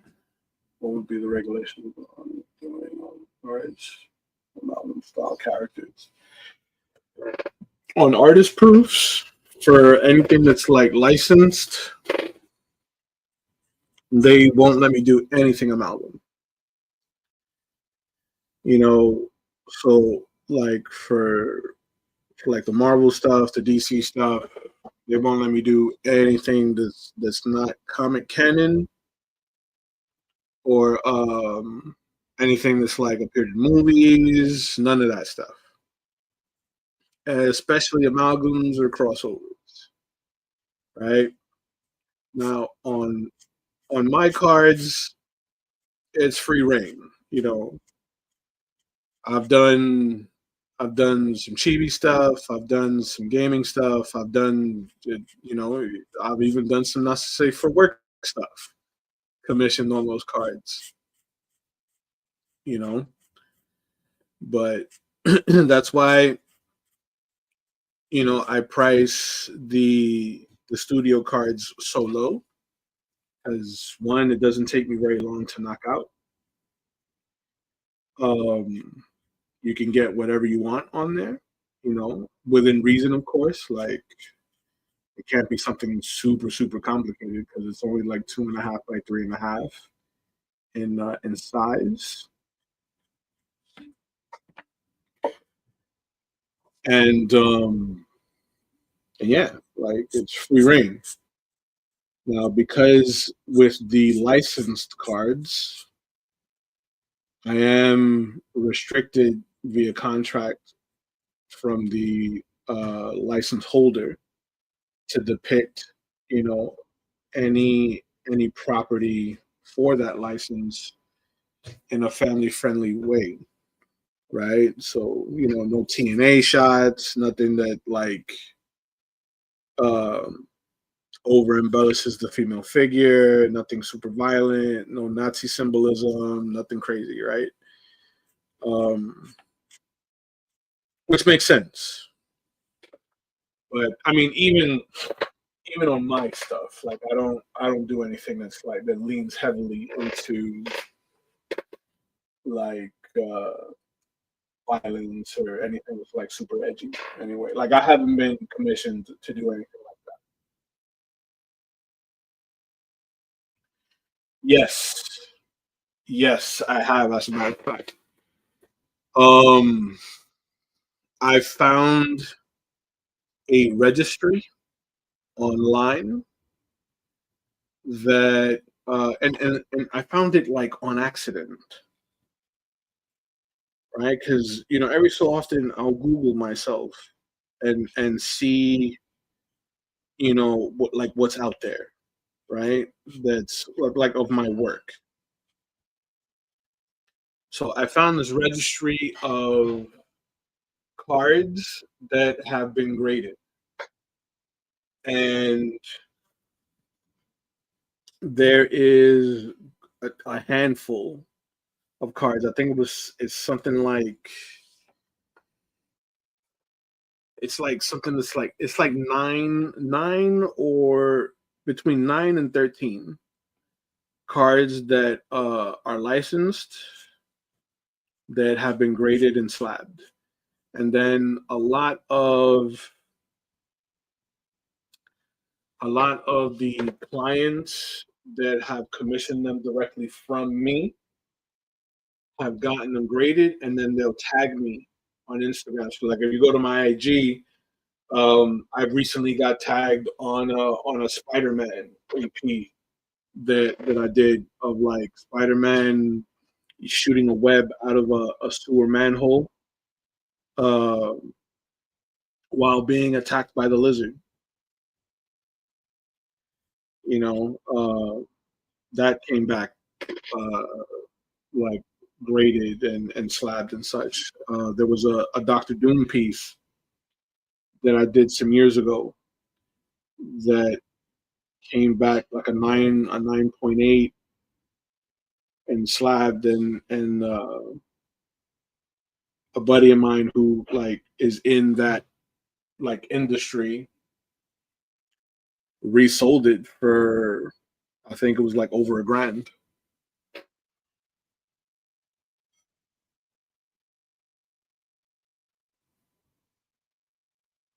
How much is it to grade slab cards? Honestly, I don't know, because that's like that's not something I typically like am involved in, right? So I work with, I want to say maybe like three guys that I know resell, right? They don't make it privy to me. Like they don't tell me like how much is it to like get something graded and slabbed.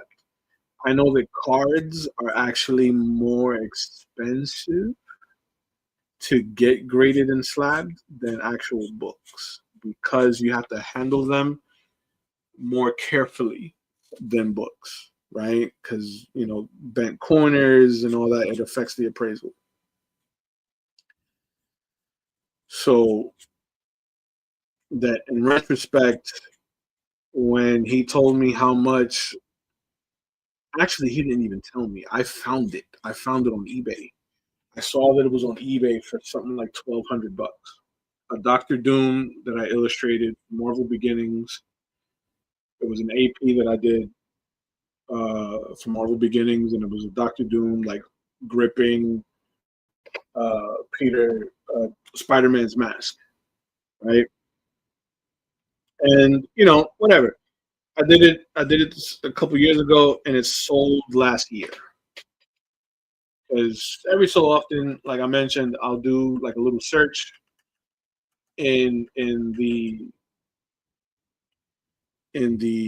like the eBays, and where people are kind of flipping artwork and so forth, to see if I can find some of my stuff. And I have, like, you can put my name in an eBay search field right now, and a bunch of the stuff that I've done for like Upper Deck comes up.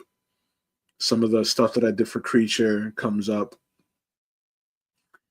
It's interesting to see, and see how, like, what are the price points that the items are being flipped for.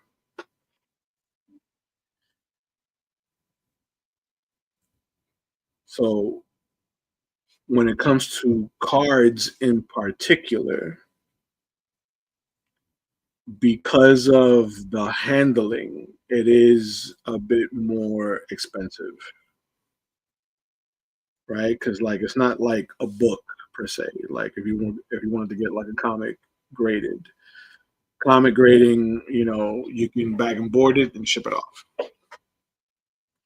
And even still, like, you can occasionally, depending on the level of wear and tear to the book, you could probably get it pressed. But when it comes to sketch cards, like that is a whole industry all in of itself, that after I started doing stuff for for these license holders, that's when I became like aware. I got like a peek behind the curtain, and I saw like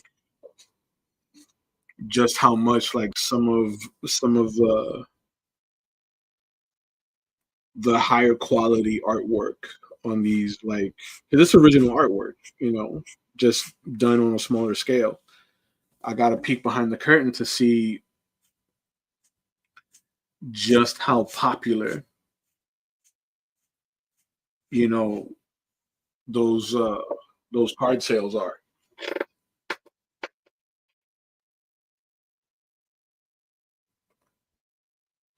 Yes, it is quite interesting.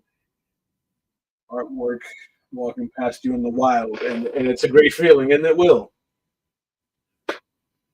That is a great feeling to see the artwork out in the wild.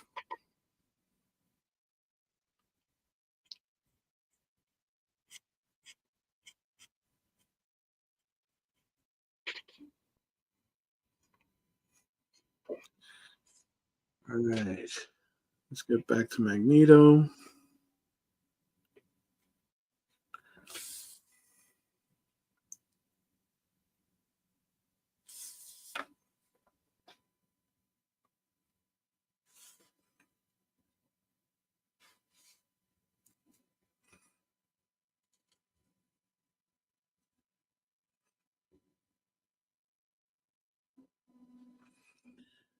Let's get this hand in here. Right, and then once I get the hand in,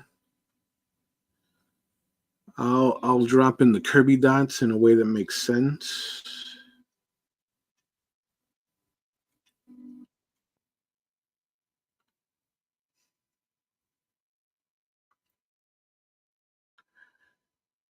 And then I'll give the drawing a quick rub down with an eraser to clean up some of the softer graphite.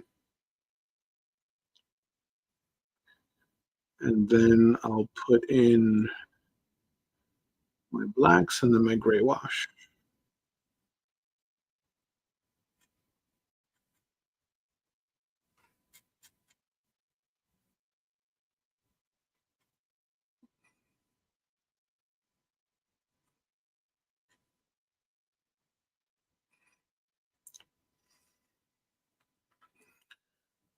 Finer details here.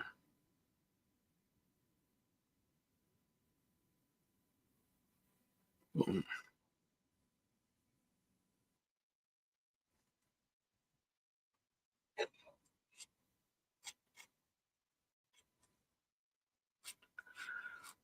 Let's get some more ink on the nib.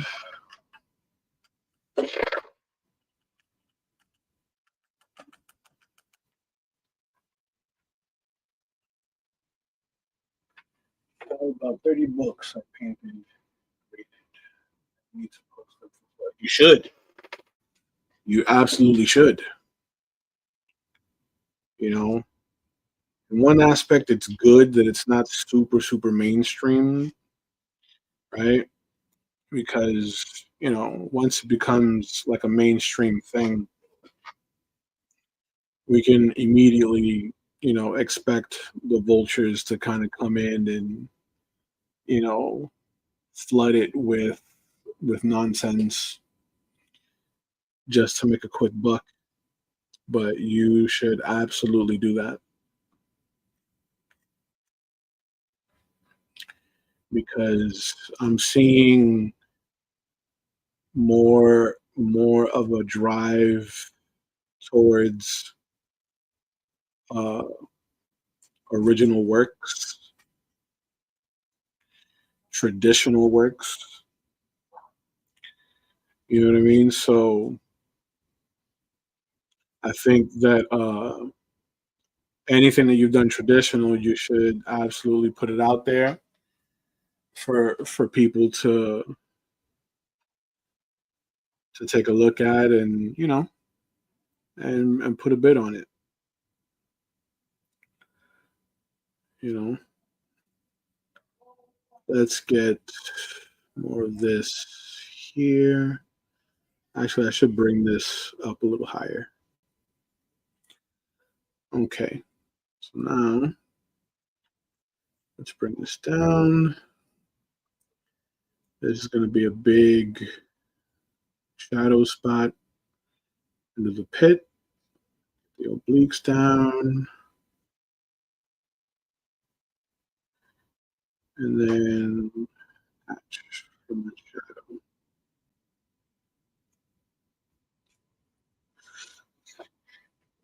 Let's get in here.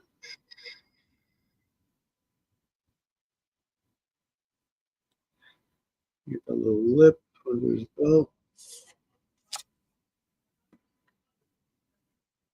And then, boom, right in there.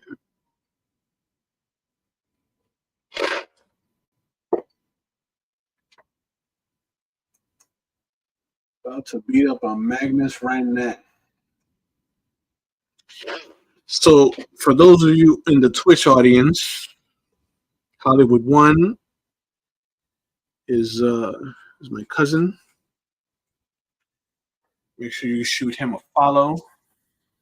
Big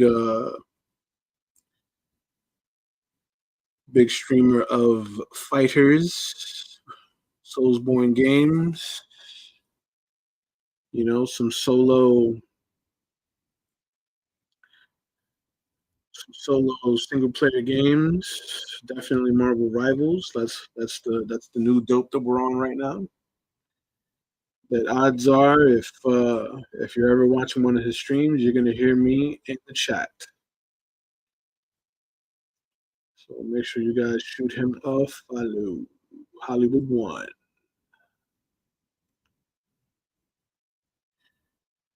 That once I knock this out, big dog, I'm gonna get freshened up,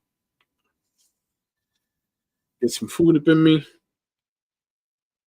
and I'm gonna run it with you.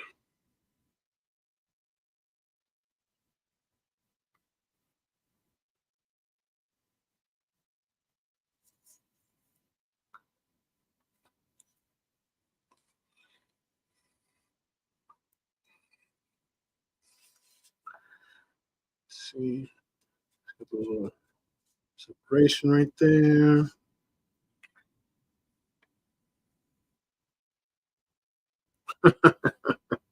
Unless I am the Magnus.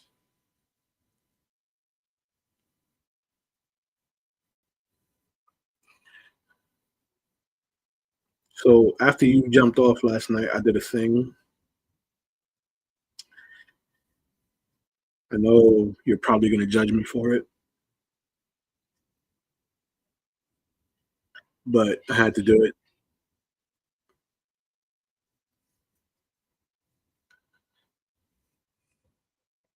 Yes. Let's get these fine details in there. The little lip.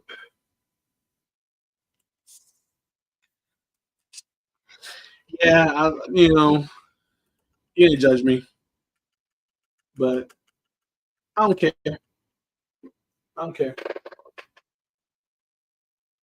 You know,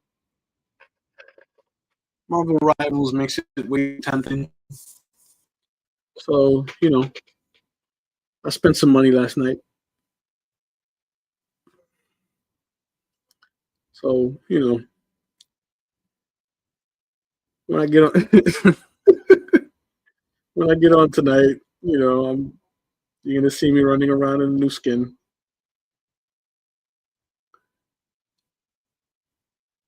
You know what I'm saying? They make it way too tempting.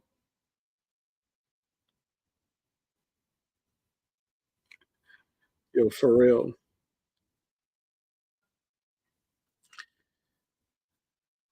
So like after you called it, I like I ran a few more matches, some quick matches, just just so I can kind of learn Wolverine. And I said to myself, self,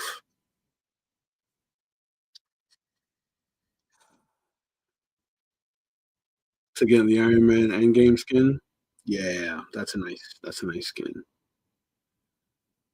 What did I get? What did I get?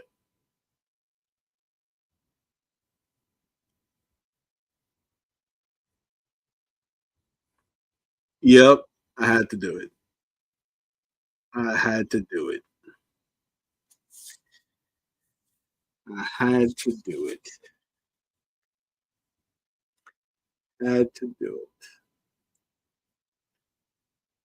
because it was sitting there cowling me.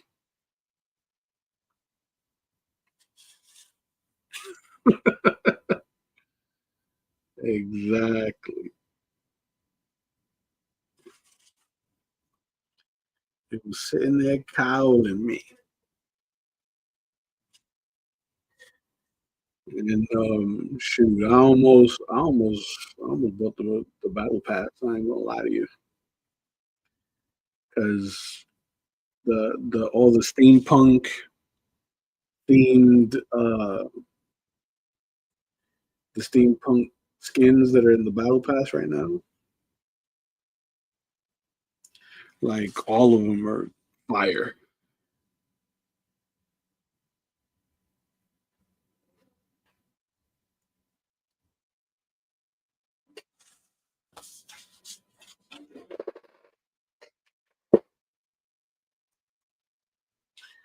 Straight black and white for this one. Yeah, this was gonna be straight black and white. Will, so once I'm done with all my line art, I'm gonna come back in with my brush for like the heavy black, and then I'm gonna follow it up with some large black areas to kind of fill in some gaps with this brush, and then I'm gonna use this brush like wet to kind of pull out some grays.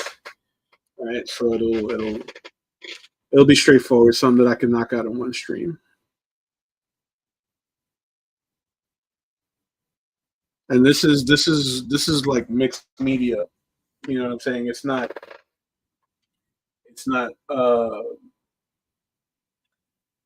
what do you call it? It's not Bristol. Man, had a bit of a brain fart there.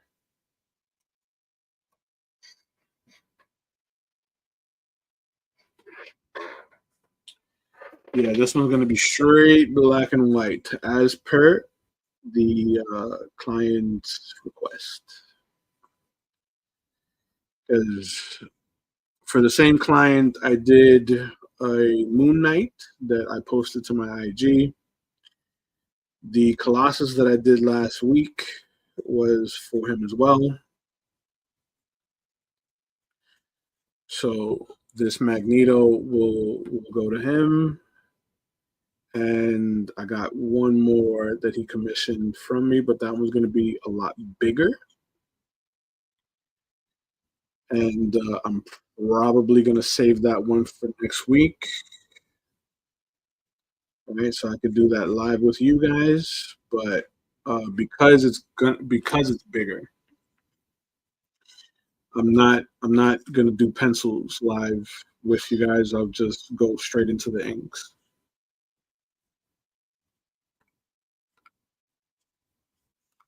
because I value your time.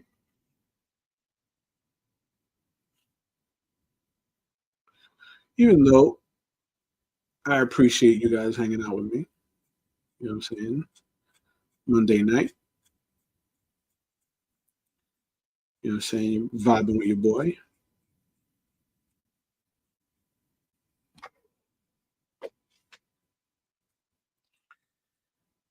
You know what I mean?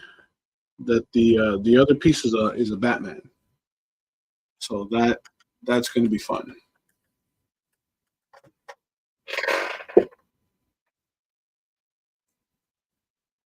Thanks, Will. Yes. So they're all for the same guy. Have you ever added other materials to your work, such as like silver flashing or metal with a bit of?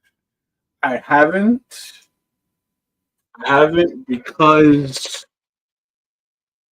um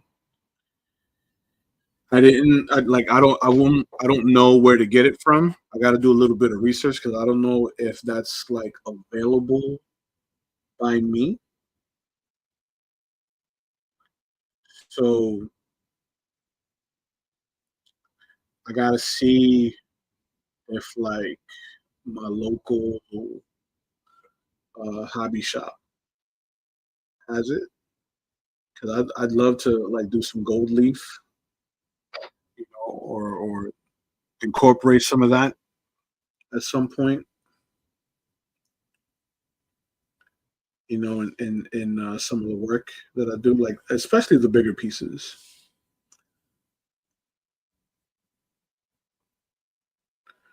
You know,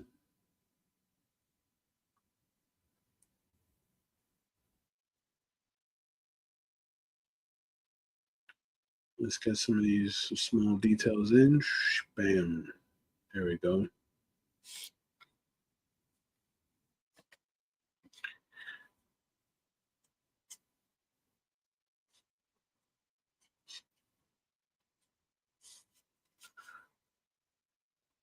This hand in.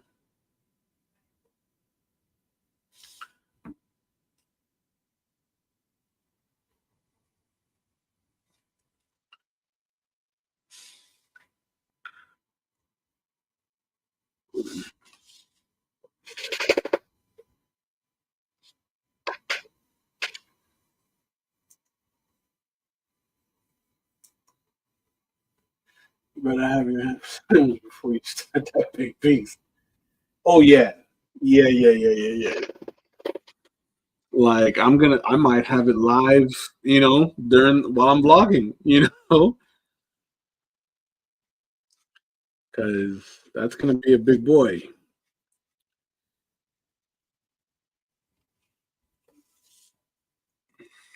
That's gonna be a big boy.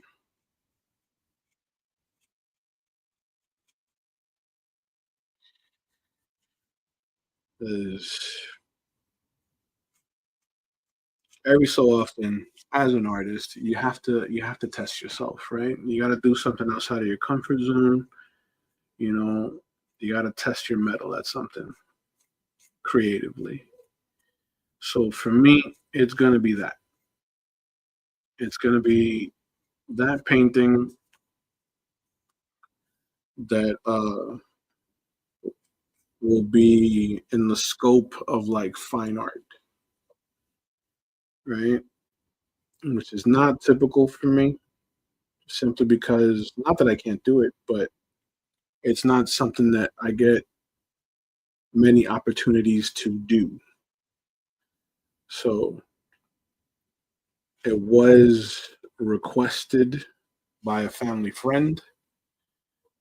So that is, I'm seeing it as like my opportunity to like really flex my muscles on something that I don't traditionally do, you know? So it is definitely a welcome challenge.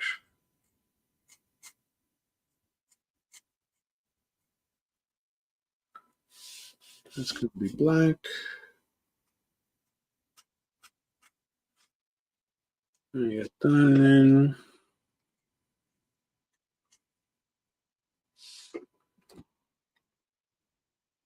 Here, let me drop in the details to Magneto's mask, or rather helmet.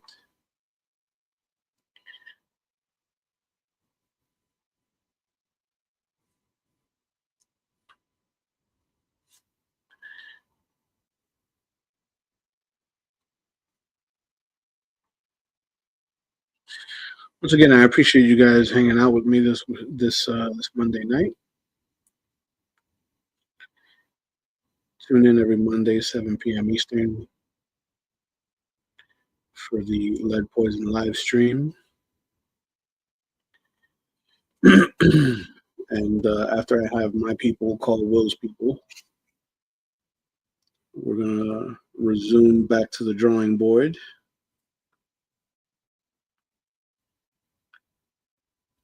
right? Because we have so many more challenges to embark on.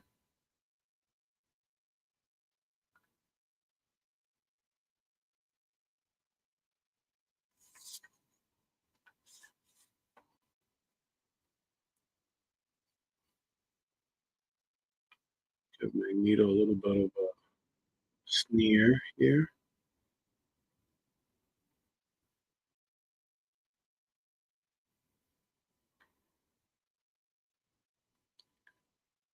Sort of give him a chin. Mhm.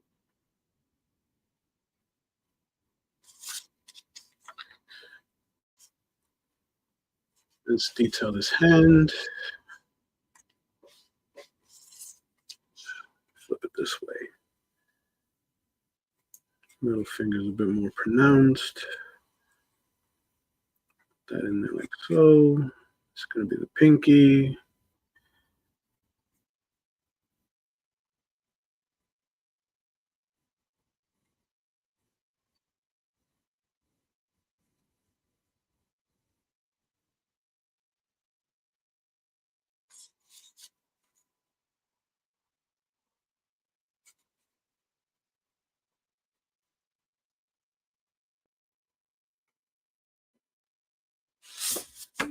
There we go.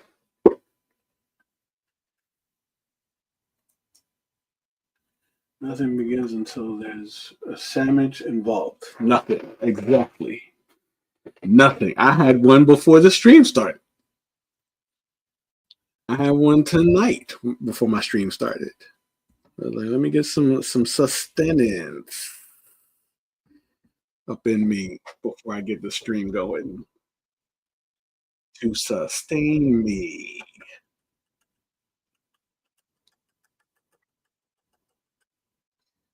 So now that that's there, we're going to fill in the rest of this back here. Switch over to the big brush. Get my large black fills in. And then we'll drop in the grays.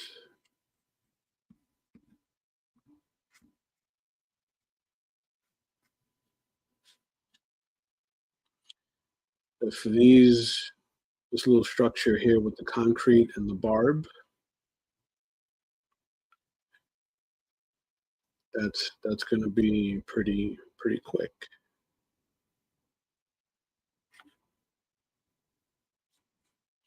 Right, because it's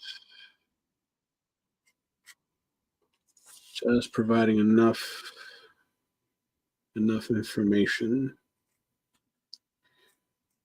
enough context for it to read like it's supposed to.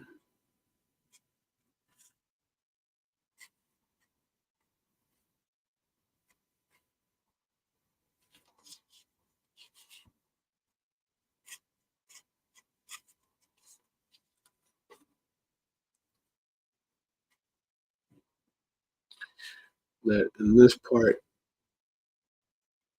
I don't need to be super mechanical with how I communicate these lines.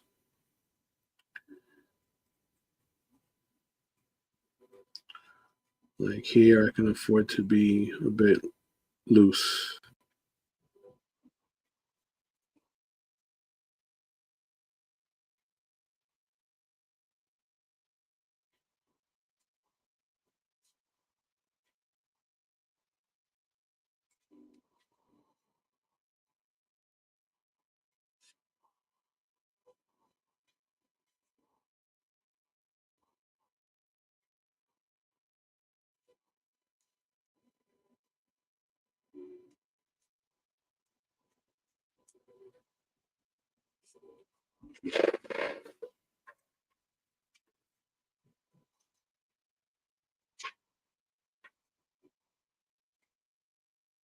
Fried chicken sandwich.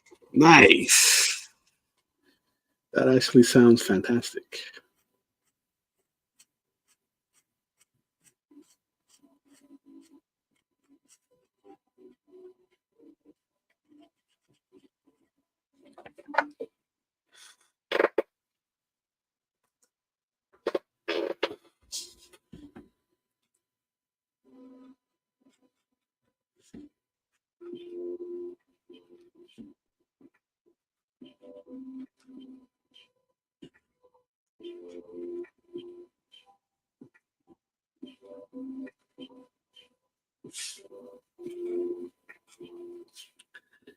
This part should go by really quick, as you guys can tell.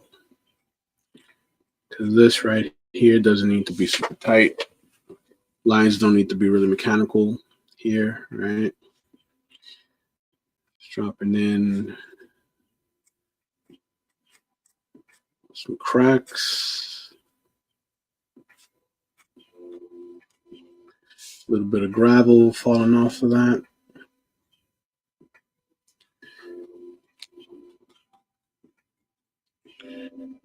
Looks like we need to dip the pen again.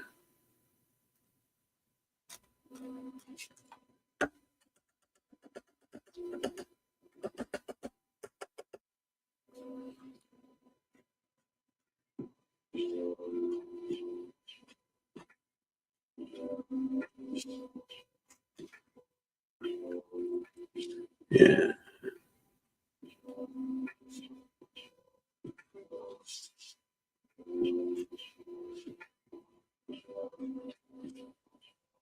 And this little bit of a lip.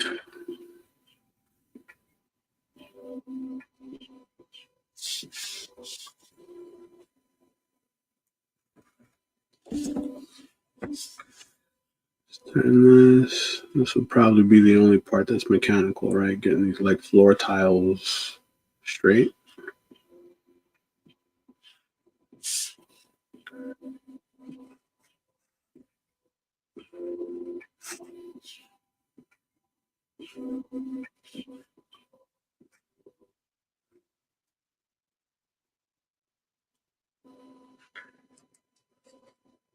Mm.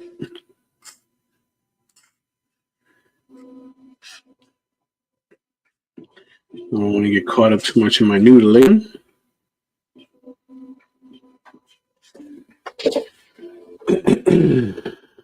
But in this particular case, noodling is important. There we go. Let's put a little bar back there.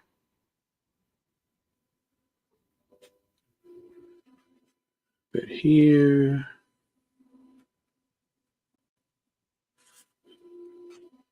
Maybe a little metal shard there.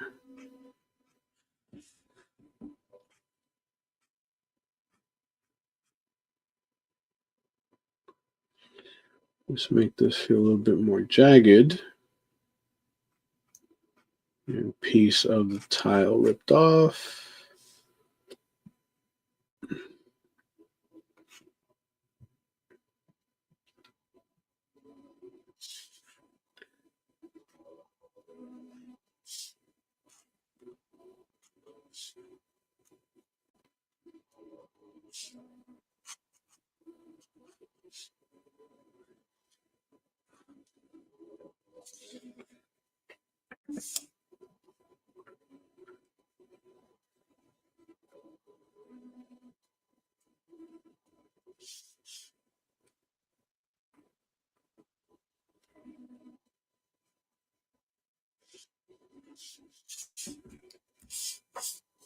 All right.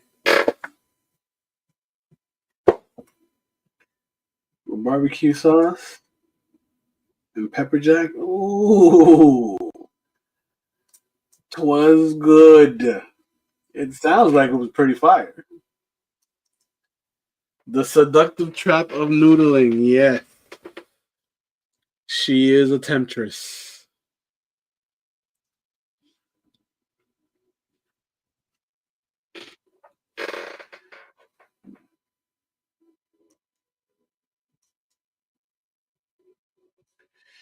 So the last show that I binge watched that I hadn't watched previously was Better Call Saul.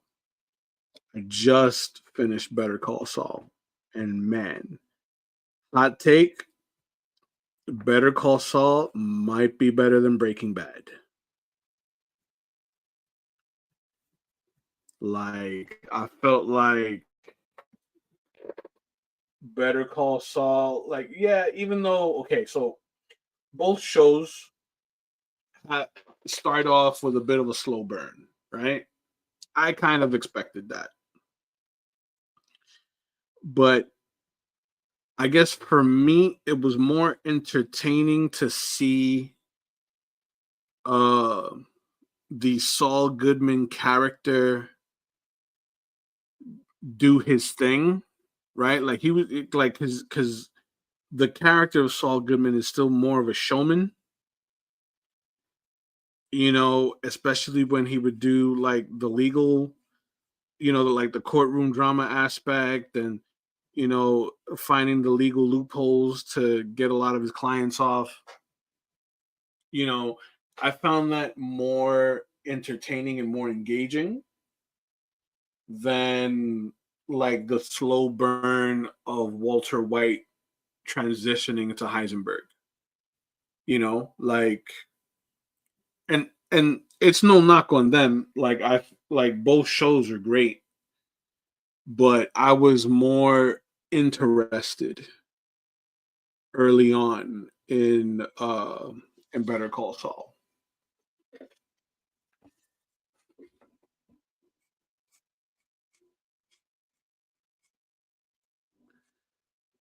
And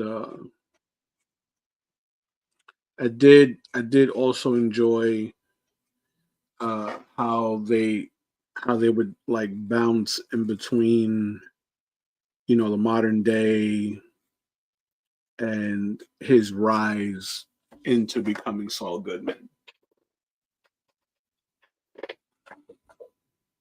I think outside of that, what I saw was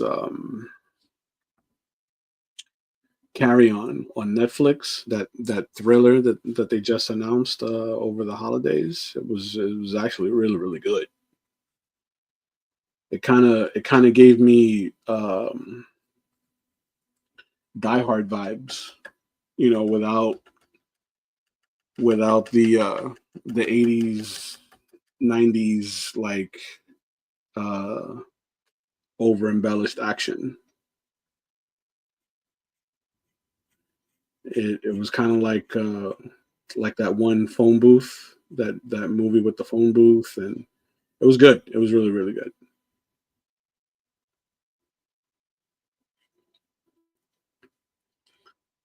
So for now, I'm kind of like in the binge watching limbo, trying to figure out what's going to be next. So if you got any recommendations, I'm open.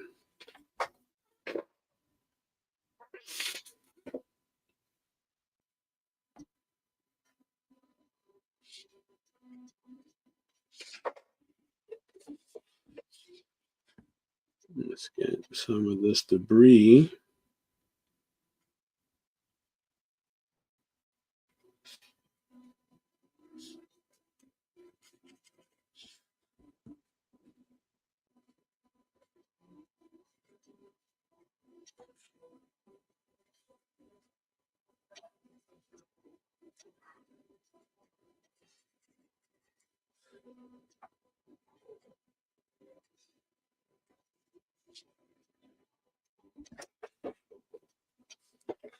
All right, let's see. It's gonna be good look.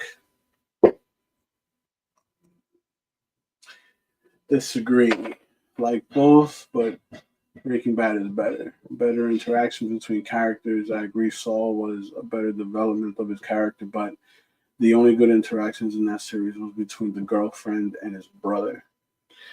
Yes, yes. I agree with that aspect, right? But I also I also really, really enjoyed uh the development of Mike, right? Like getting a little bit of backstory on Mike was because even in Breaking Bad, like Mike is one of my favorite characters. Um, but I feel as though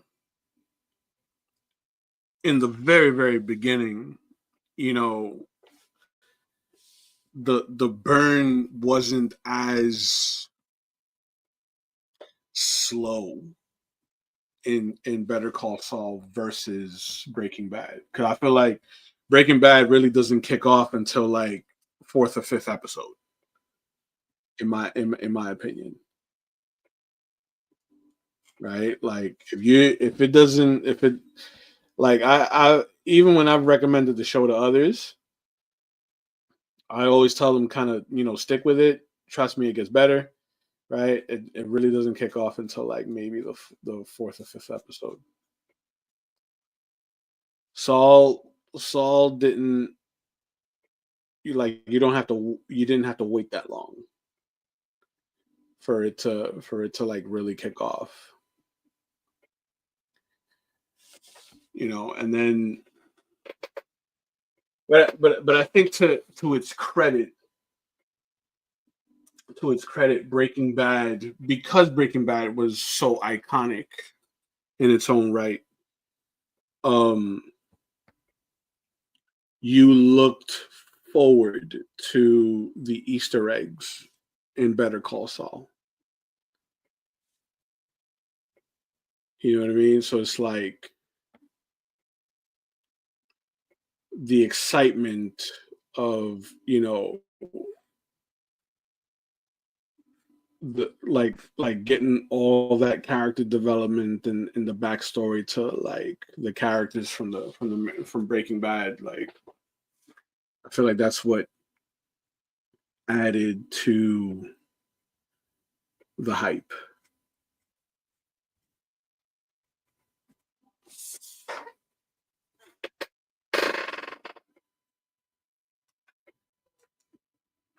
I enjoyed Carry On. Phone Booth was good too. I just binged Game of Thrones again. Nice. I think we got. Don't we have another year? We got another year before it comes back on, right? Hell yes, Mike. And I kind of wish they did a split series with Mike. I agree, dude. Like Mike is he's such a dope character in that show, in that universe, really. Because it's like you almost want to see how he became like a disgraced cop, because it was like that episode where he's like, where they were talking about the time machine, right? They're stuck in the desert, and it's one of the last episodes in Better Call Saul where he's thinking about an afternoon where they're stuck in the desert, and he asks Mike if he built a time machine, like what would you go back and change? And Mike like thinks back to when he took his first bribe, and I'm like, damn, like I'd want to see what kind of a cop Mike was, and what was the downfall of Mike, into what he ultimately becomes. The first thing I remember Mike in was called The Other World. There was only 8 episodes and it was canceled. There's still a lot of mystery to his backstory. Yeah, like Mike is one of those. I think it's because he's such a stoic kind of character. He shows very little emotion except for what I want to believe is his granddaughter. Is that his granddaughter? Because like I don't remember. I don't remember like anyone ever discussing like what his connection is to the little girl and the girl's mom, on other than like the little girl calling him pop pop. But then again, that could just be a term of endearment. Like, you know what I'm saying? Like, I don't think I've ever seen them actually confirm that. Oh, it is. Okay. Yeah, dude. Like, I'd love to see Mike's downfall from because he alludes to being like such a good police officer. You know what I'm saying? Or once upon a time, having been such a good police officer, that like I'd want to know what was going on in his life at that moment in time that made him take a bribe.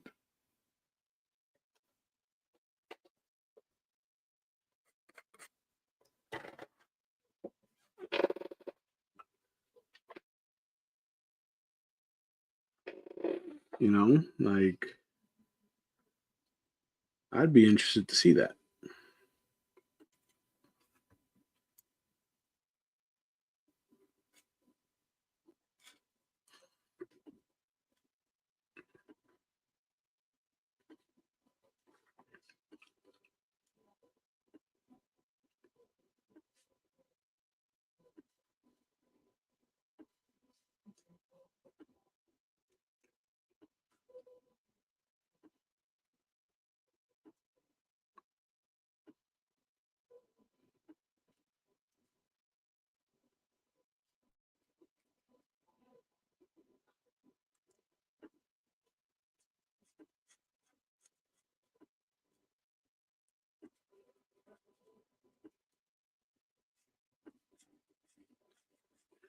Get some of this noodling in.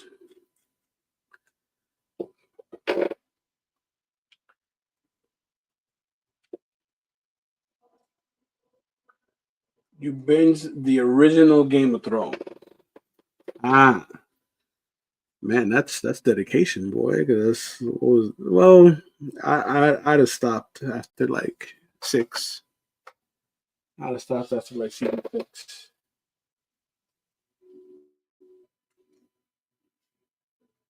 I believe he said something about them when he interacted with them in the Saul series. Yeah, I gotta look for it again because I think the only time like he says anything to anyone about them because he's like really guarded even with like the audience doesn't know much about Mike's family, you know, and he guards them and anything like alluding to them so heavily that even for us as the viewer, we don't know what to make of Mike and his personal relationships. We just know that Mike is heavily connected, you know, and but we don't necessarily know how long he's been connected with these people because when it starts he's still a parking attendant who freelances on the side.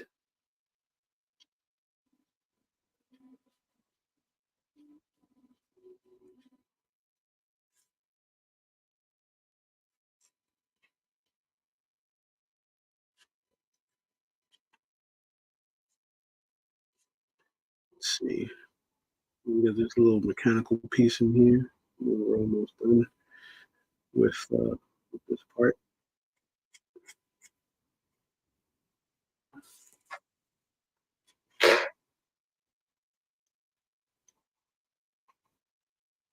What do you think of a series based on the cartel with the uncle as a focus, and on and then on the introduction of the Esposito character?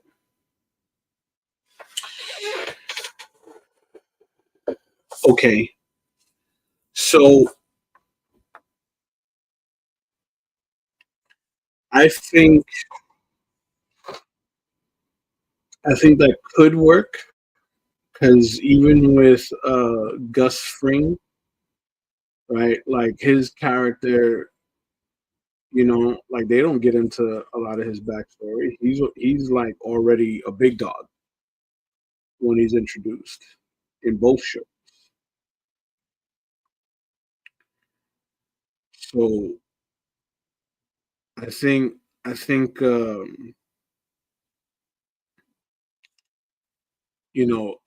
little bit of backstory on yeah the uncle, the whole Salamanca like clan could be interesting, and seeing how like Gus's rise to power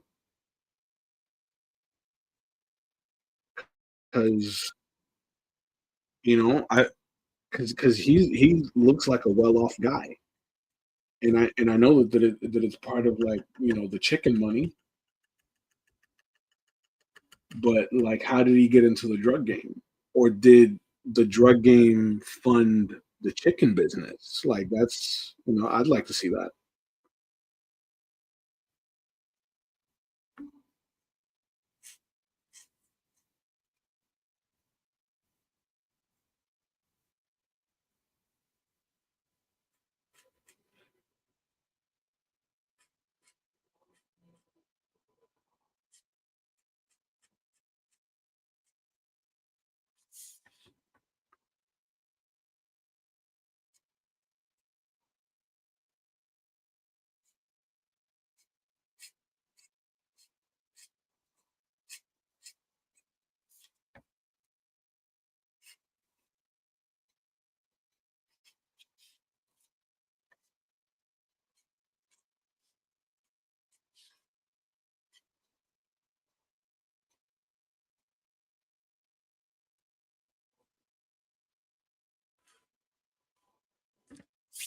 All right, he got it from his brother. He got it out. He got it from his brother after the brother was killed in Breaking Bad. Ah,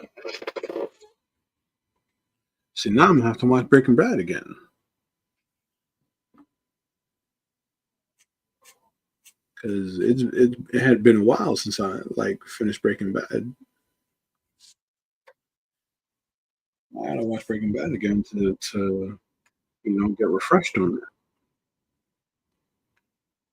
Let's drop some blacks here. A little bit of black in there. Let's get some terminal lines here. The helmet.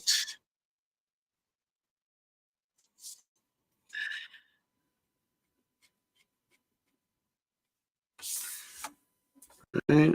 And I think we are ready for the brush. Let's rinse off this nib.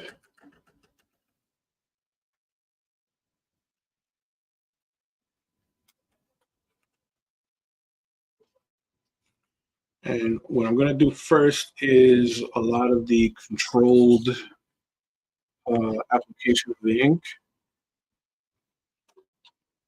I'm going to use this brush pen.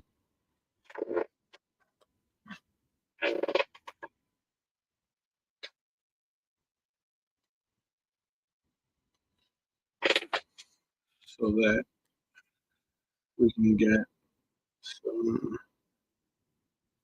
nice sharp blacks in here.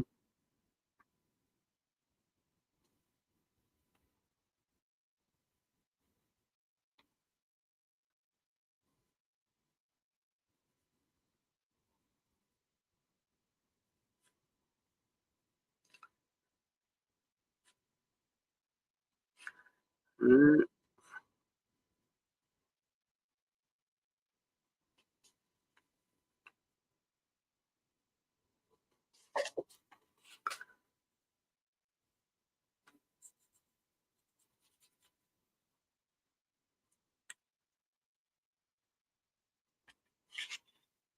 Let's get in here in the inside of this girder.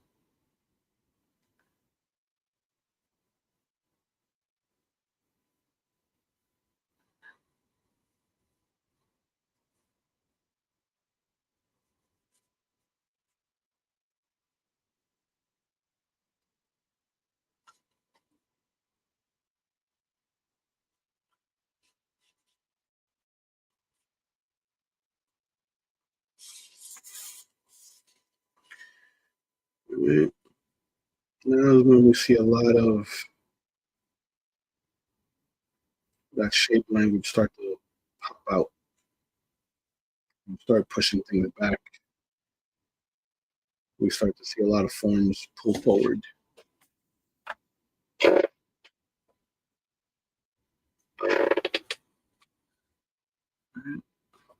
Actually, let me switch brushes. This one feels like it's drying out.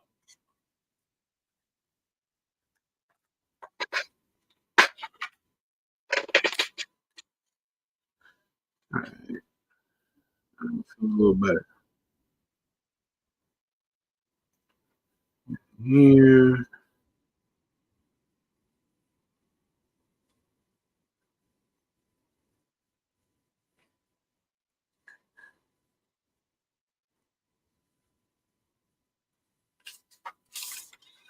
Let's clean up some of these blocks right here.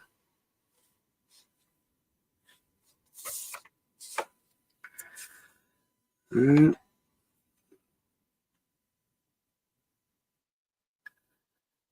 Patch in some areas so we get some nice shape language around those leg muscles.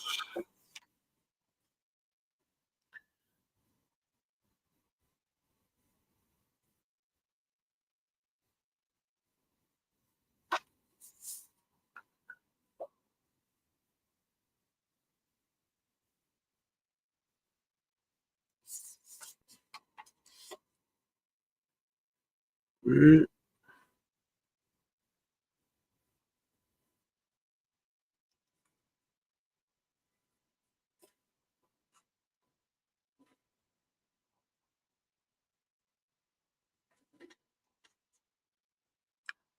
Now this is where it kicks in and takes a lot of the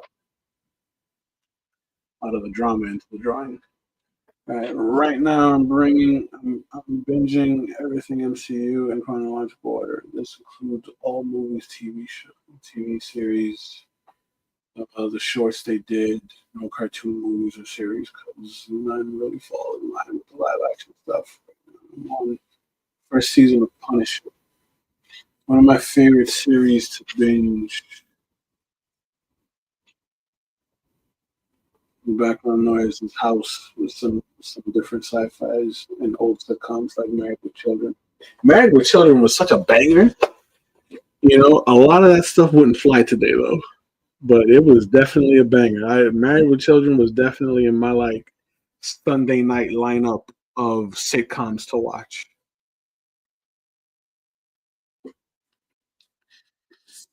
That like I rewatched Married with Children. I'm like, man, that would not go over well today. But a lot of it is still really, really funny.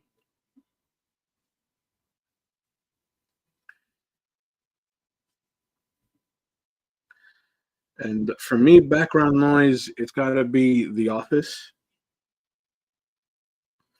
The Office, some episodes Seinfeld, right? Um,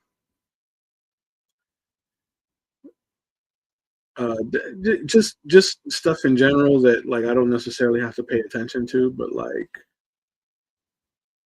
as I'm listening to it, you know, I can see the scene in my head. You know what I mean?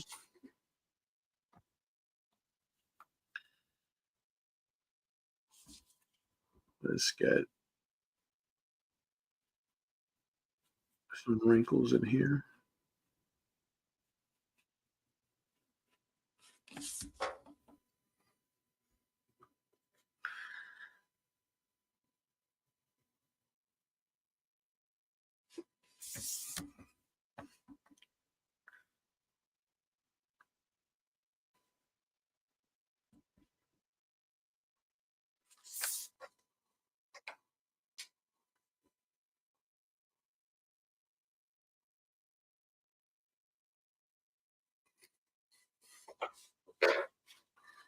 Let's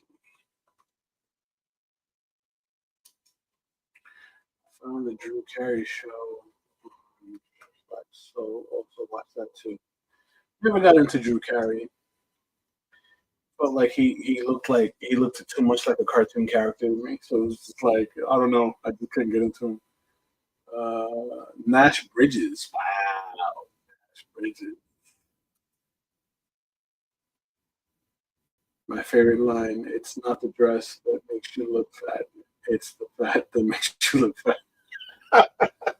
Yes, classic Al Bundy.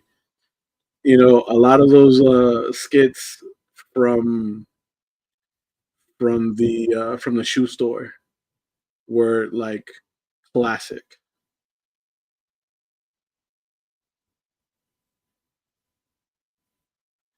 I think my favorite episode was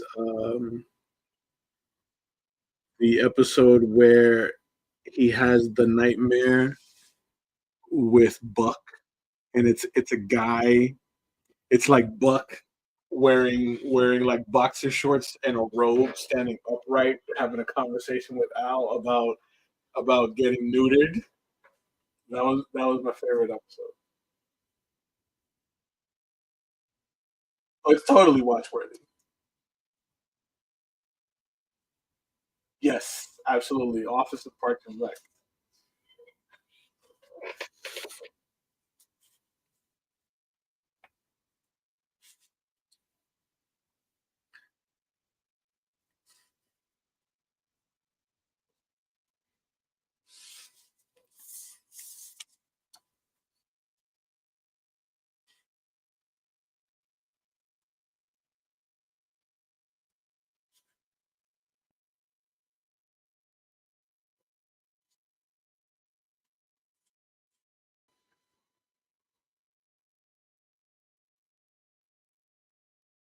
Little, little areas filled in here.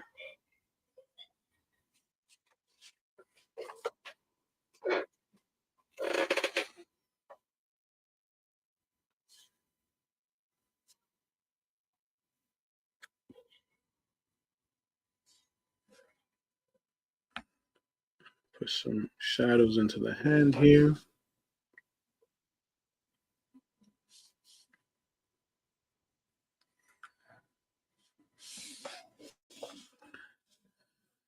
All right, I think that requires a little bit of hatching. Let's clean up some of these little lines in here.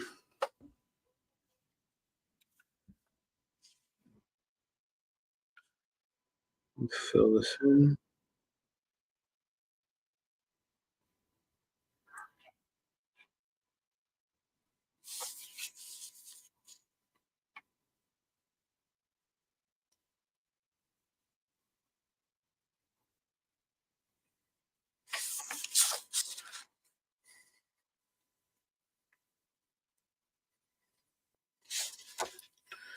Get underneath the nose.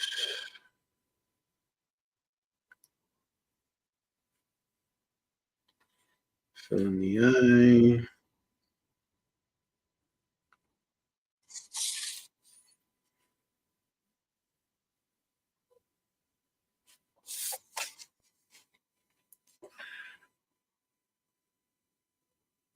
Oh,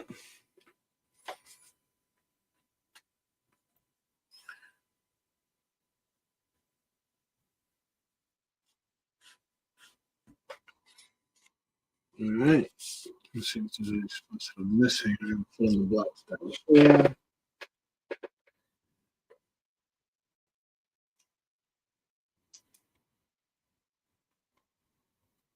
I like the Vanna White episodes where she takes Alex and Peggy. Yeah, I remember that. I remember that. Those were good episodes.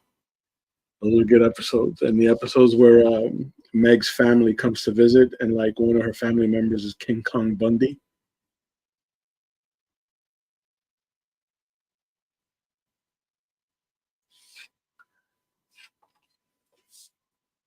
That was such a good show, man. Definitely ahead of its time.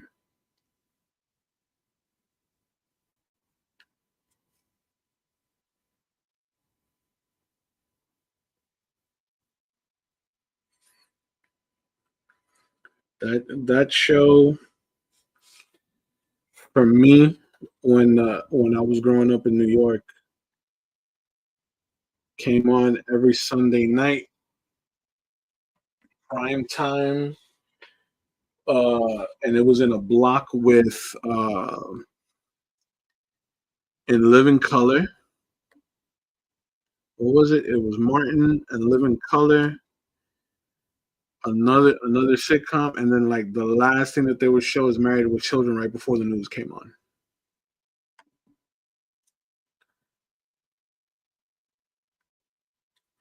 Cause I remember every like Monday, like afternoon during lunch, like we would talk about the episodes from the night before,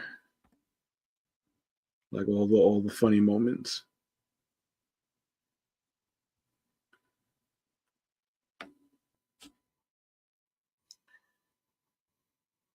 Get some of this rocky texture in there. Now let's fill in the turbine and then give it a gray wash.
Let's see. And some of these little areas here. Make sure it's tight.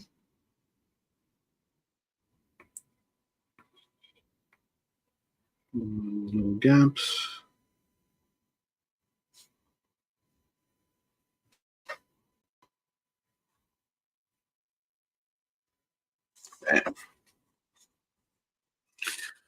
Now let's give it a quick once over to make sure we're not missing anything. And no, I think we're in good shape. So let's grab my kneaded eraser.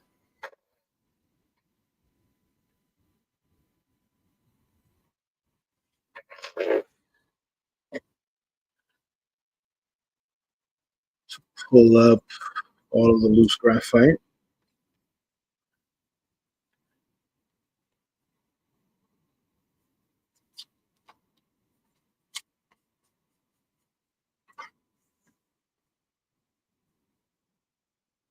Before we start dropping the gray wash in there.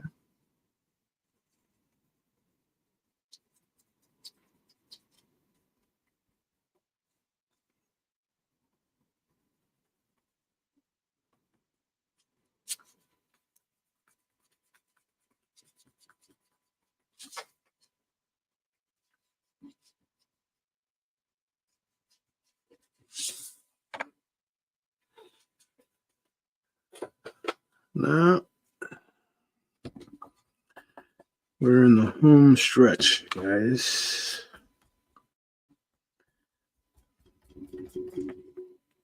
I want to get a lot of this graphite up so that it doesn't change. Let me just fill in this line right here. Bam. So it doesn't change my values when I lay in the gray wash. I don't want it to get muddy. The gray wash is basically going to be part of Yeah. Let's see. Do you remember the knockoff series called? Oh yeah, that's with the rabbit. With the rabbit. Yeah, it definitely was a knockoff. It was good. It had its moments, but it was pretty good. Yep, clocking it in at 3 hours. And it's only because a lot of this was improv, right? Had I gone in with with all this like pre-planned, it probably would have taken me a lot less time.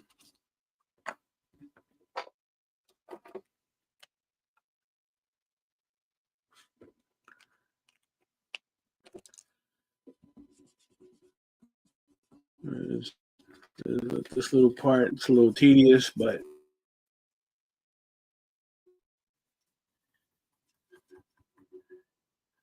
we'll bring everything together.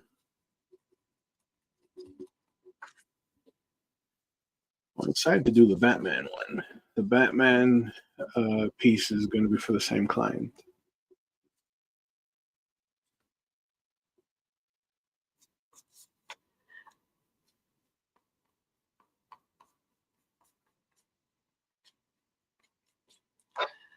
And that piece is going to be larger. It's going to be 11 by 17.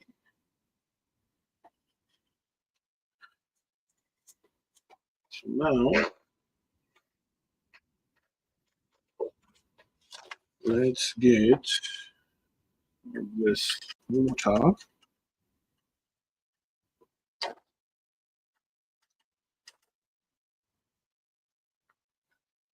Let's do that.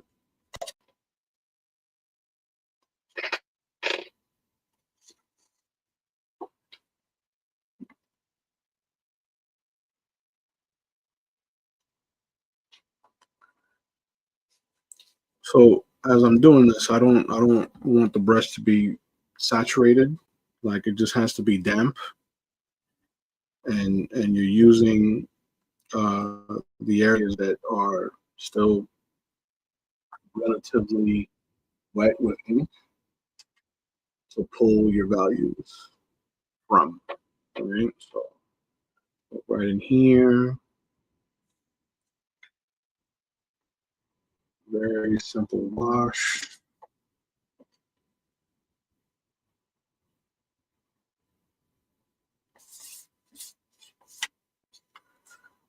All right. And the the paper I'm using is mixed media, so it's not like my typical like Bristol. So I don't want to go too wet because then my paper can cornflake or uh, will get like some buckling. So I'm just using enough, like just enough, to where the paper doesn't buckle.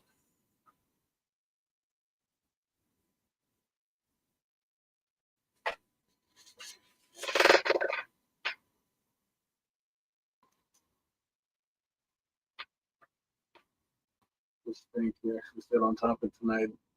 That Will is a bad influence. Well, yeah, yeah, he can be. He can be.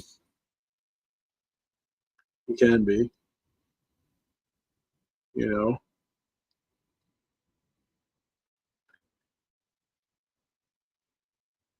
know. And it didn't go off the rails, right? So it's possible that Will could be the bad influence, right?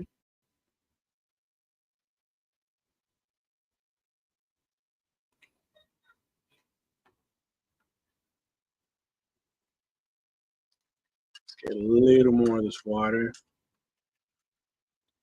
and in case I'm wondering, this is just the ink water that I used for my nib to rinse it off in between dippings.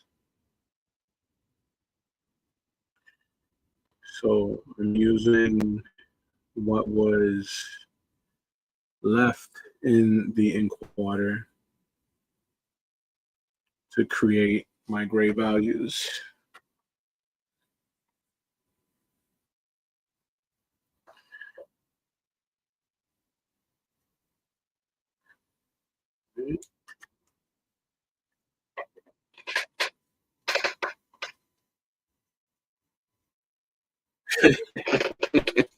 See, Will acknowledges that he could it could be the possibility. It could be him. It could be.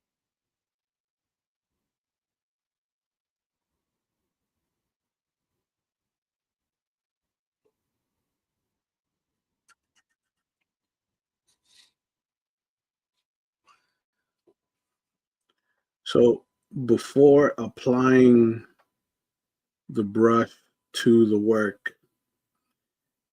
I dab the brush on a sponge so that it's not uh, too wet.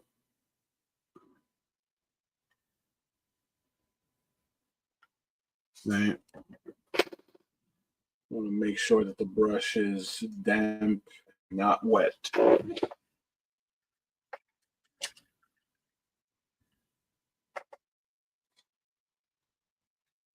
Right, because we want to get just enough to create the gray, but we don't want the water to kind of pool up on paper. That's good.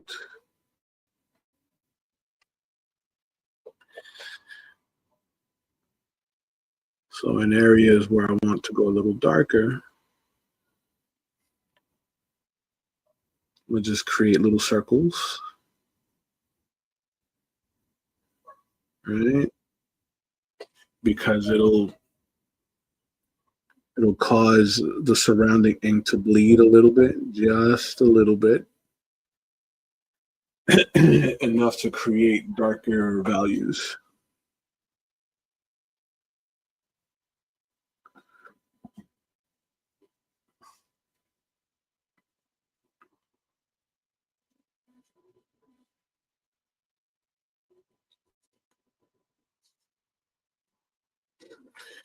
Like so.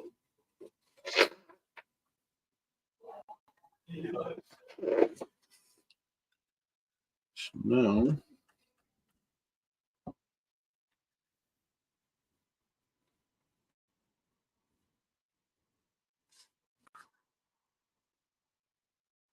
we are in the home stretch.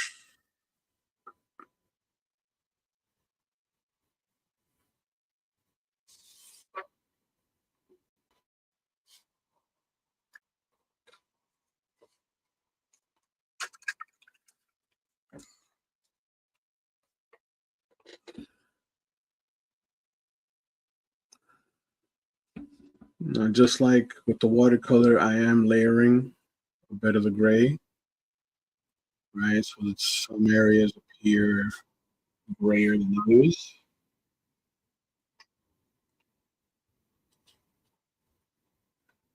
right?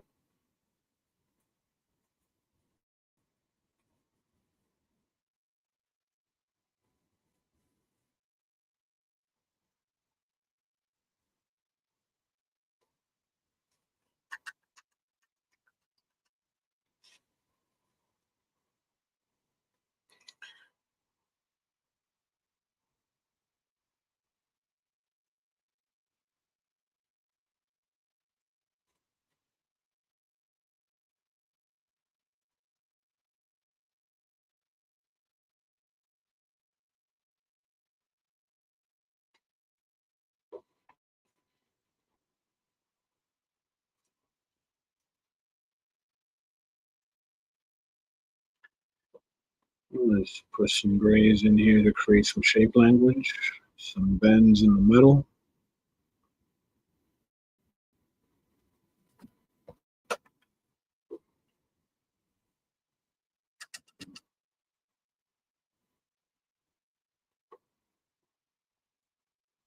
Let's see, right in here.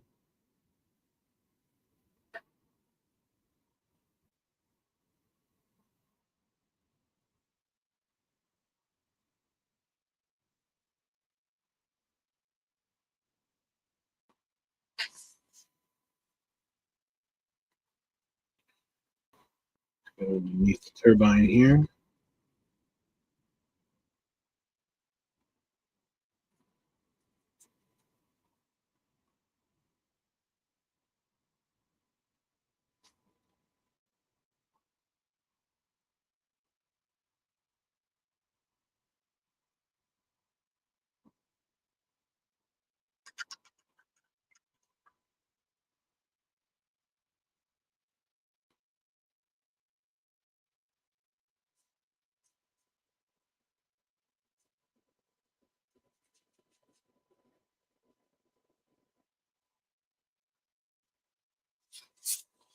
And here, I kind of set this up to where it has a stripe on the turbine, and then give the actual striped portion the gray value.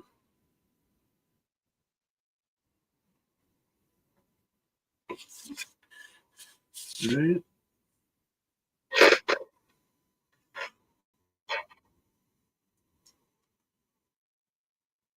Checked out Twisted Metal yet? It's okay, but the scenes with the clown are gold. I haven't watched Twisted Metal yet. Um, I'm gonna check it out. I see. Look, full disclosure. I have a thing with clowns. Like, just I don't like them. So I think that's like the one thing that's kind of keeping me from watching it. Like, I don't. Me and clowns just don't jive. You know, the psychological thing. But I mean, I'll check it out. Definitely give it a watch. Let's get some more water in here.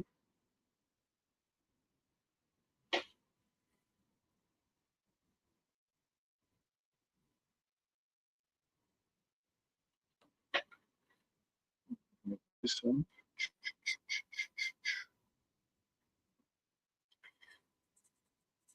Get a bend from here in the middle.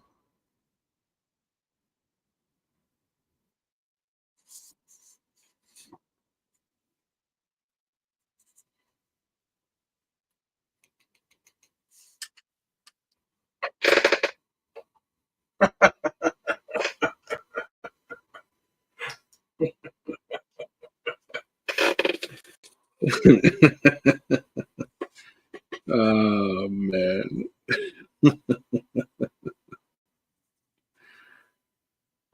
We'll see. I'll suck it up.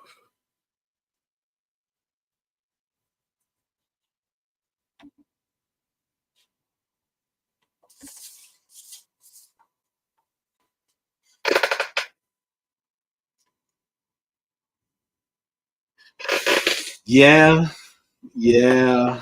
I feel that.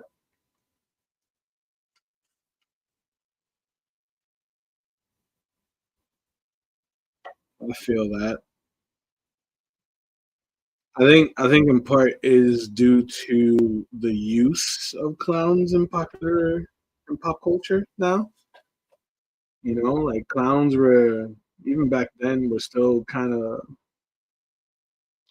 birthday party, circus thing, but like Pennywise and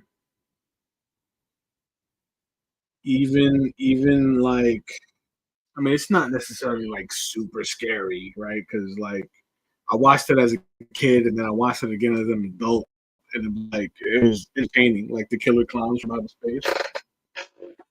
That that one like it was good. It was good. I dug it. I could watch it. Right. I watched the original It, and I feel like the original one was scarier than the recent one.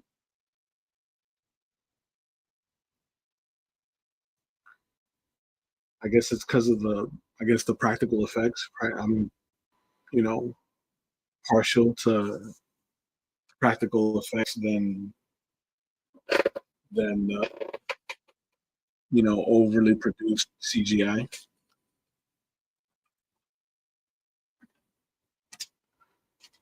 So now now we get to the real fun part. Now I'm gonna use same brush, dip a little ink, get in here, push, push, push, push, push.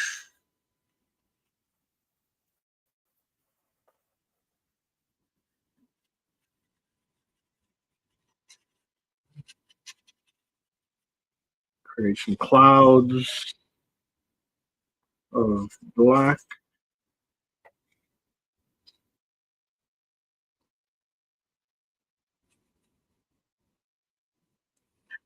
Just so that I have some areas to get some negative space into,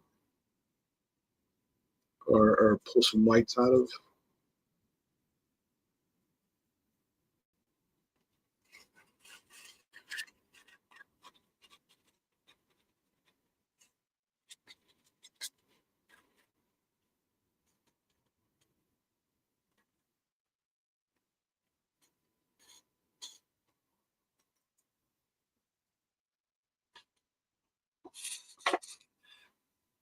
Because I'm not going to add any detail to the cape.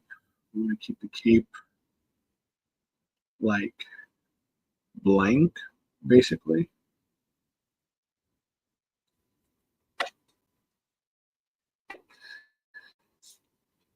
So I feel like it'll be a nice contrast against the back, the black background rather.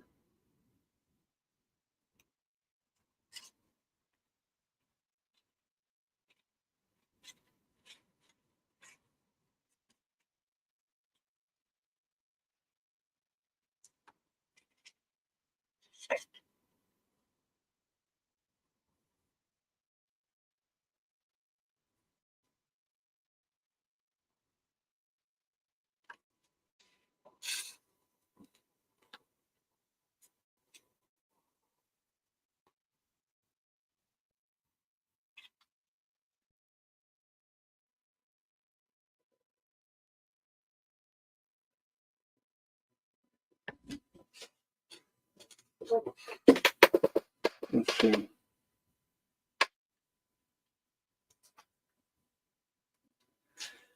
Yeah, I figured that there's like everything around Magneto himself is so busy, right? That I wanted to keep the cape kind of simple,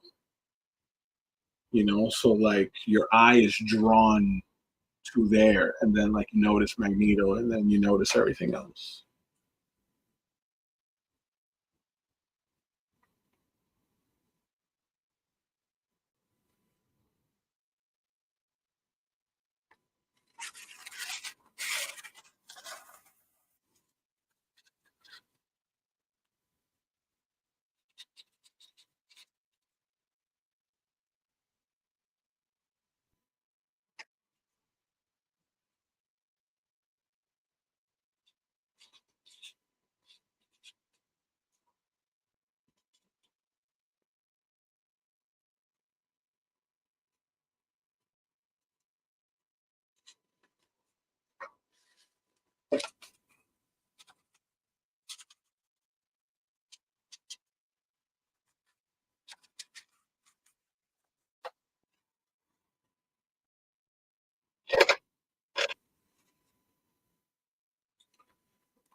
And the the smudging is to create like a like a cloud of debris. You know what I mean? So like a white dust, if you will. You know, with the sense of him just like pulling all of this debris that's been like sitting right and settled, so it feels dusty.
almost done here.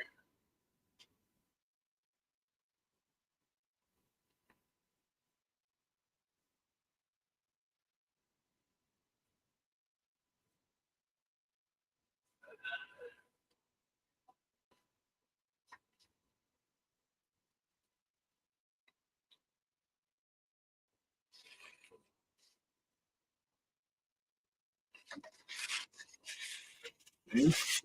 So now let's get a little more ink. I'm not gonna do black all the way up to the top. I want it to feel sort of gradual. And then I'm gonna switch back to packing in a bit more gray.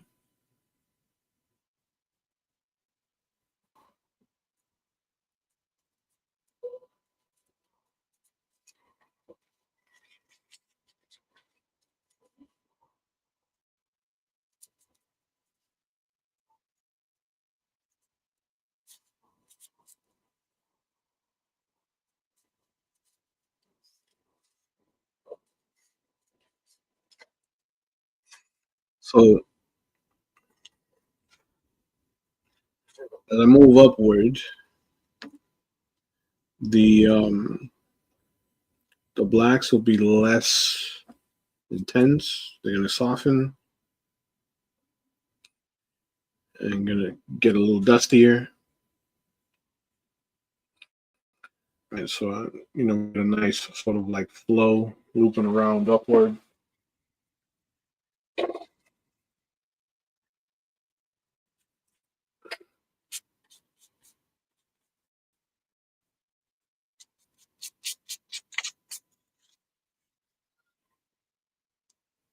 Push a little bit of gray in here.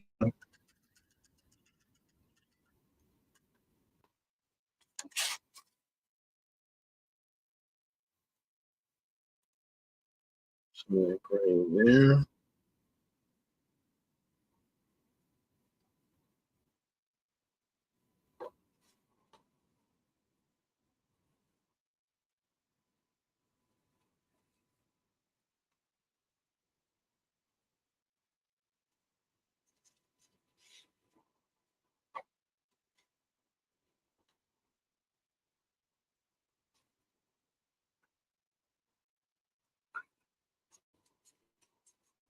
So, like I mentioned, you don't want to use too much water.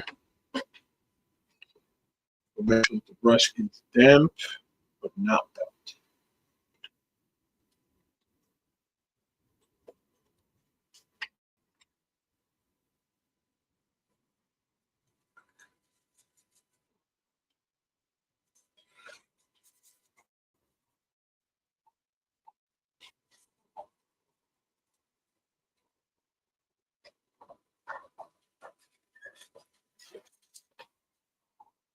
All right. So we can use a little bit of value in this top portion right here, so we can kind of pull Magneto forward. And I think that could be great.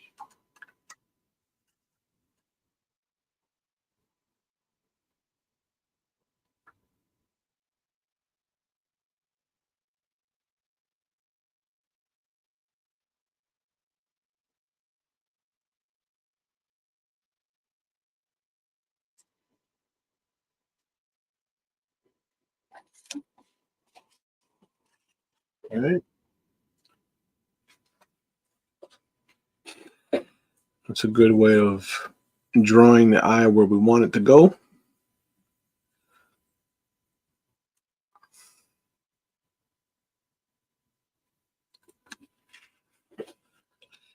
And then the little breaks of gray create uh, the illusion of like dust.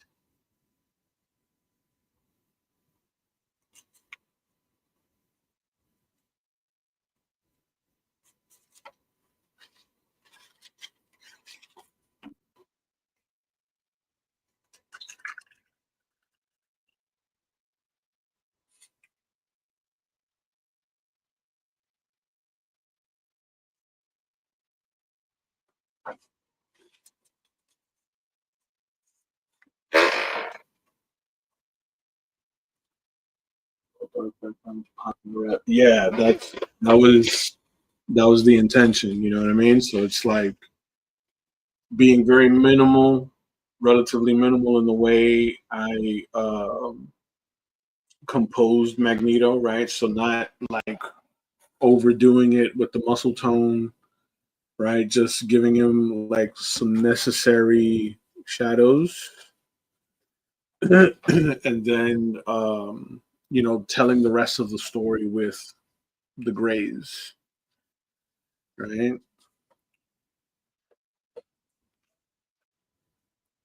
Telling the rest of the story with the grays, so that where the eye is drawn to Magneto first, and then your eye is kind of forced to like loop around and look at like the floating debris.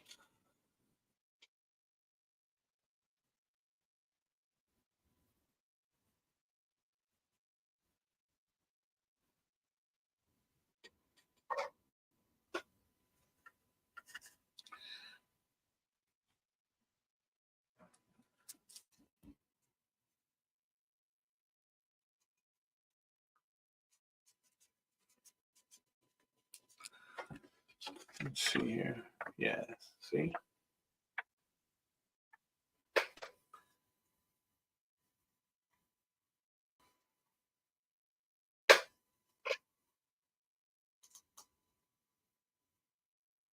Here we have it. Bring this camera down just a little bit so you guys can see that a bit better.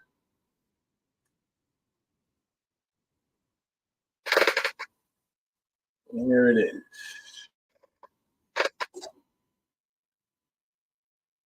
This is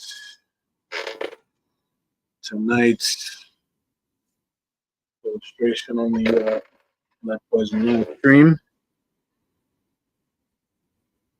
Magneto. And we were able to knock this out in about 3.5 hours. I think that's a pretty good run. So understanding that you can't really appreciate all the details and so forth in the drawing as it is. I'm going to be posting the finished drawing on my Instagram, so you can always go to the Instagram at wild underscore ink underscore Ken, as you see it on your screen. Um, and you'll see it there. So any commissions that come in, between now and next Monday, will be done live on the stream, unless you prefer not to have it done live. But I appreciate all of you hanging out with me tonight. Everybody that popped in the chat, uh, and as always, I'll see you next Monday on episode 4. Have a good one.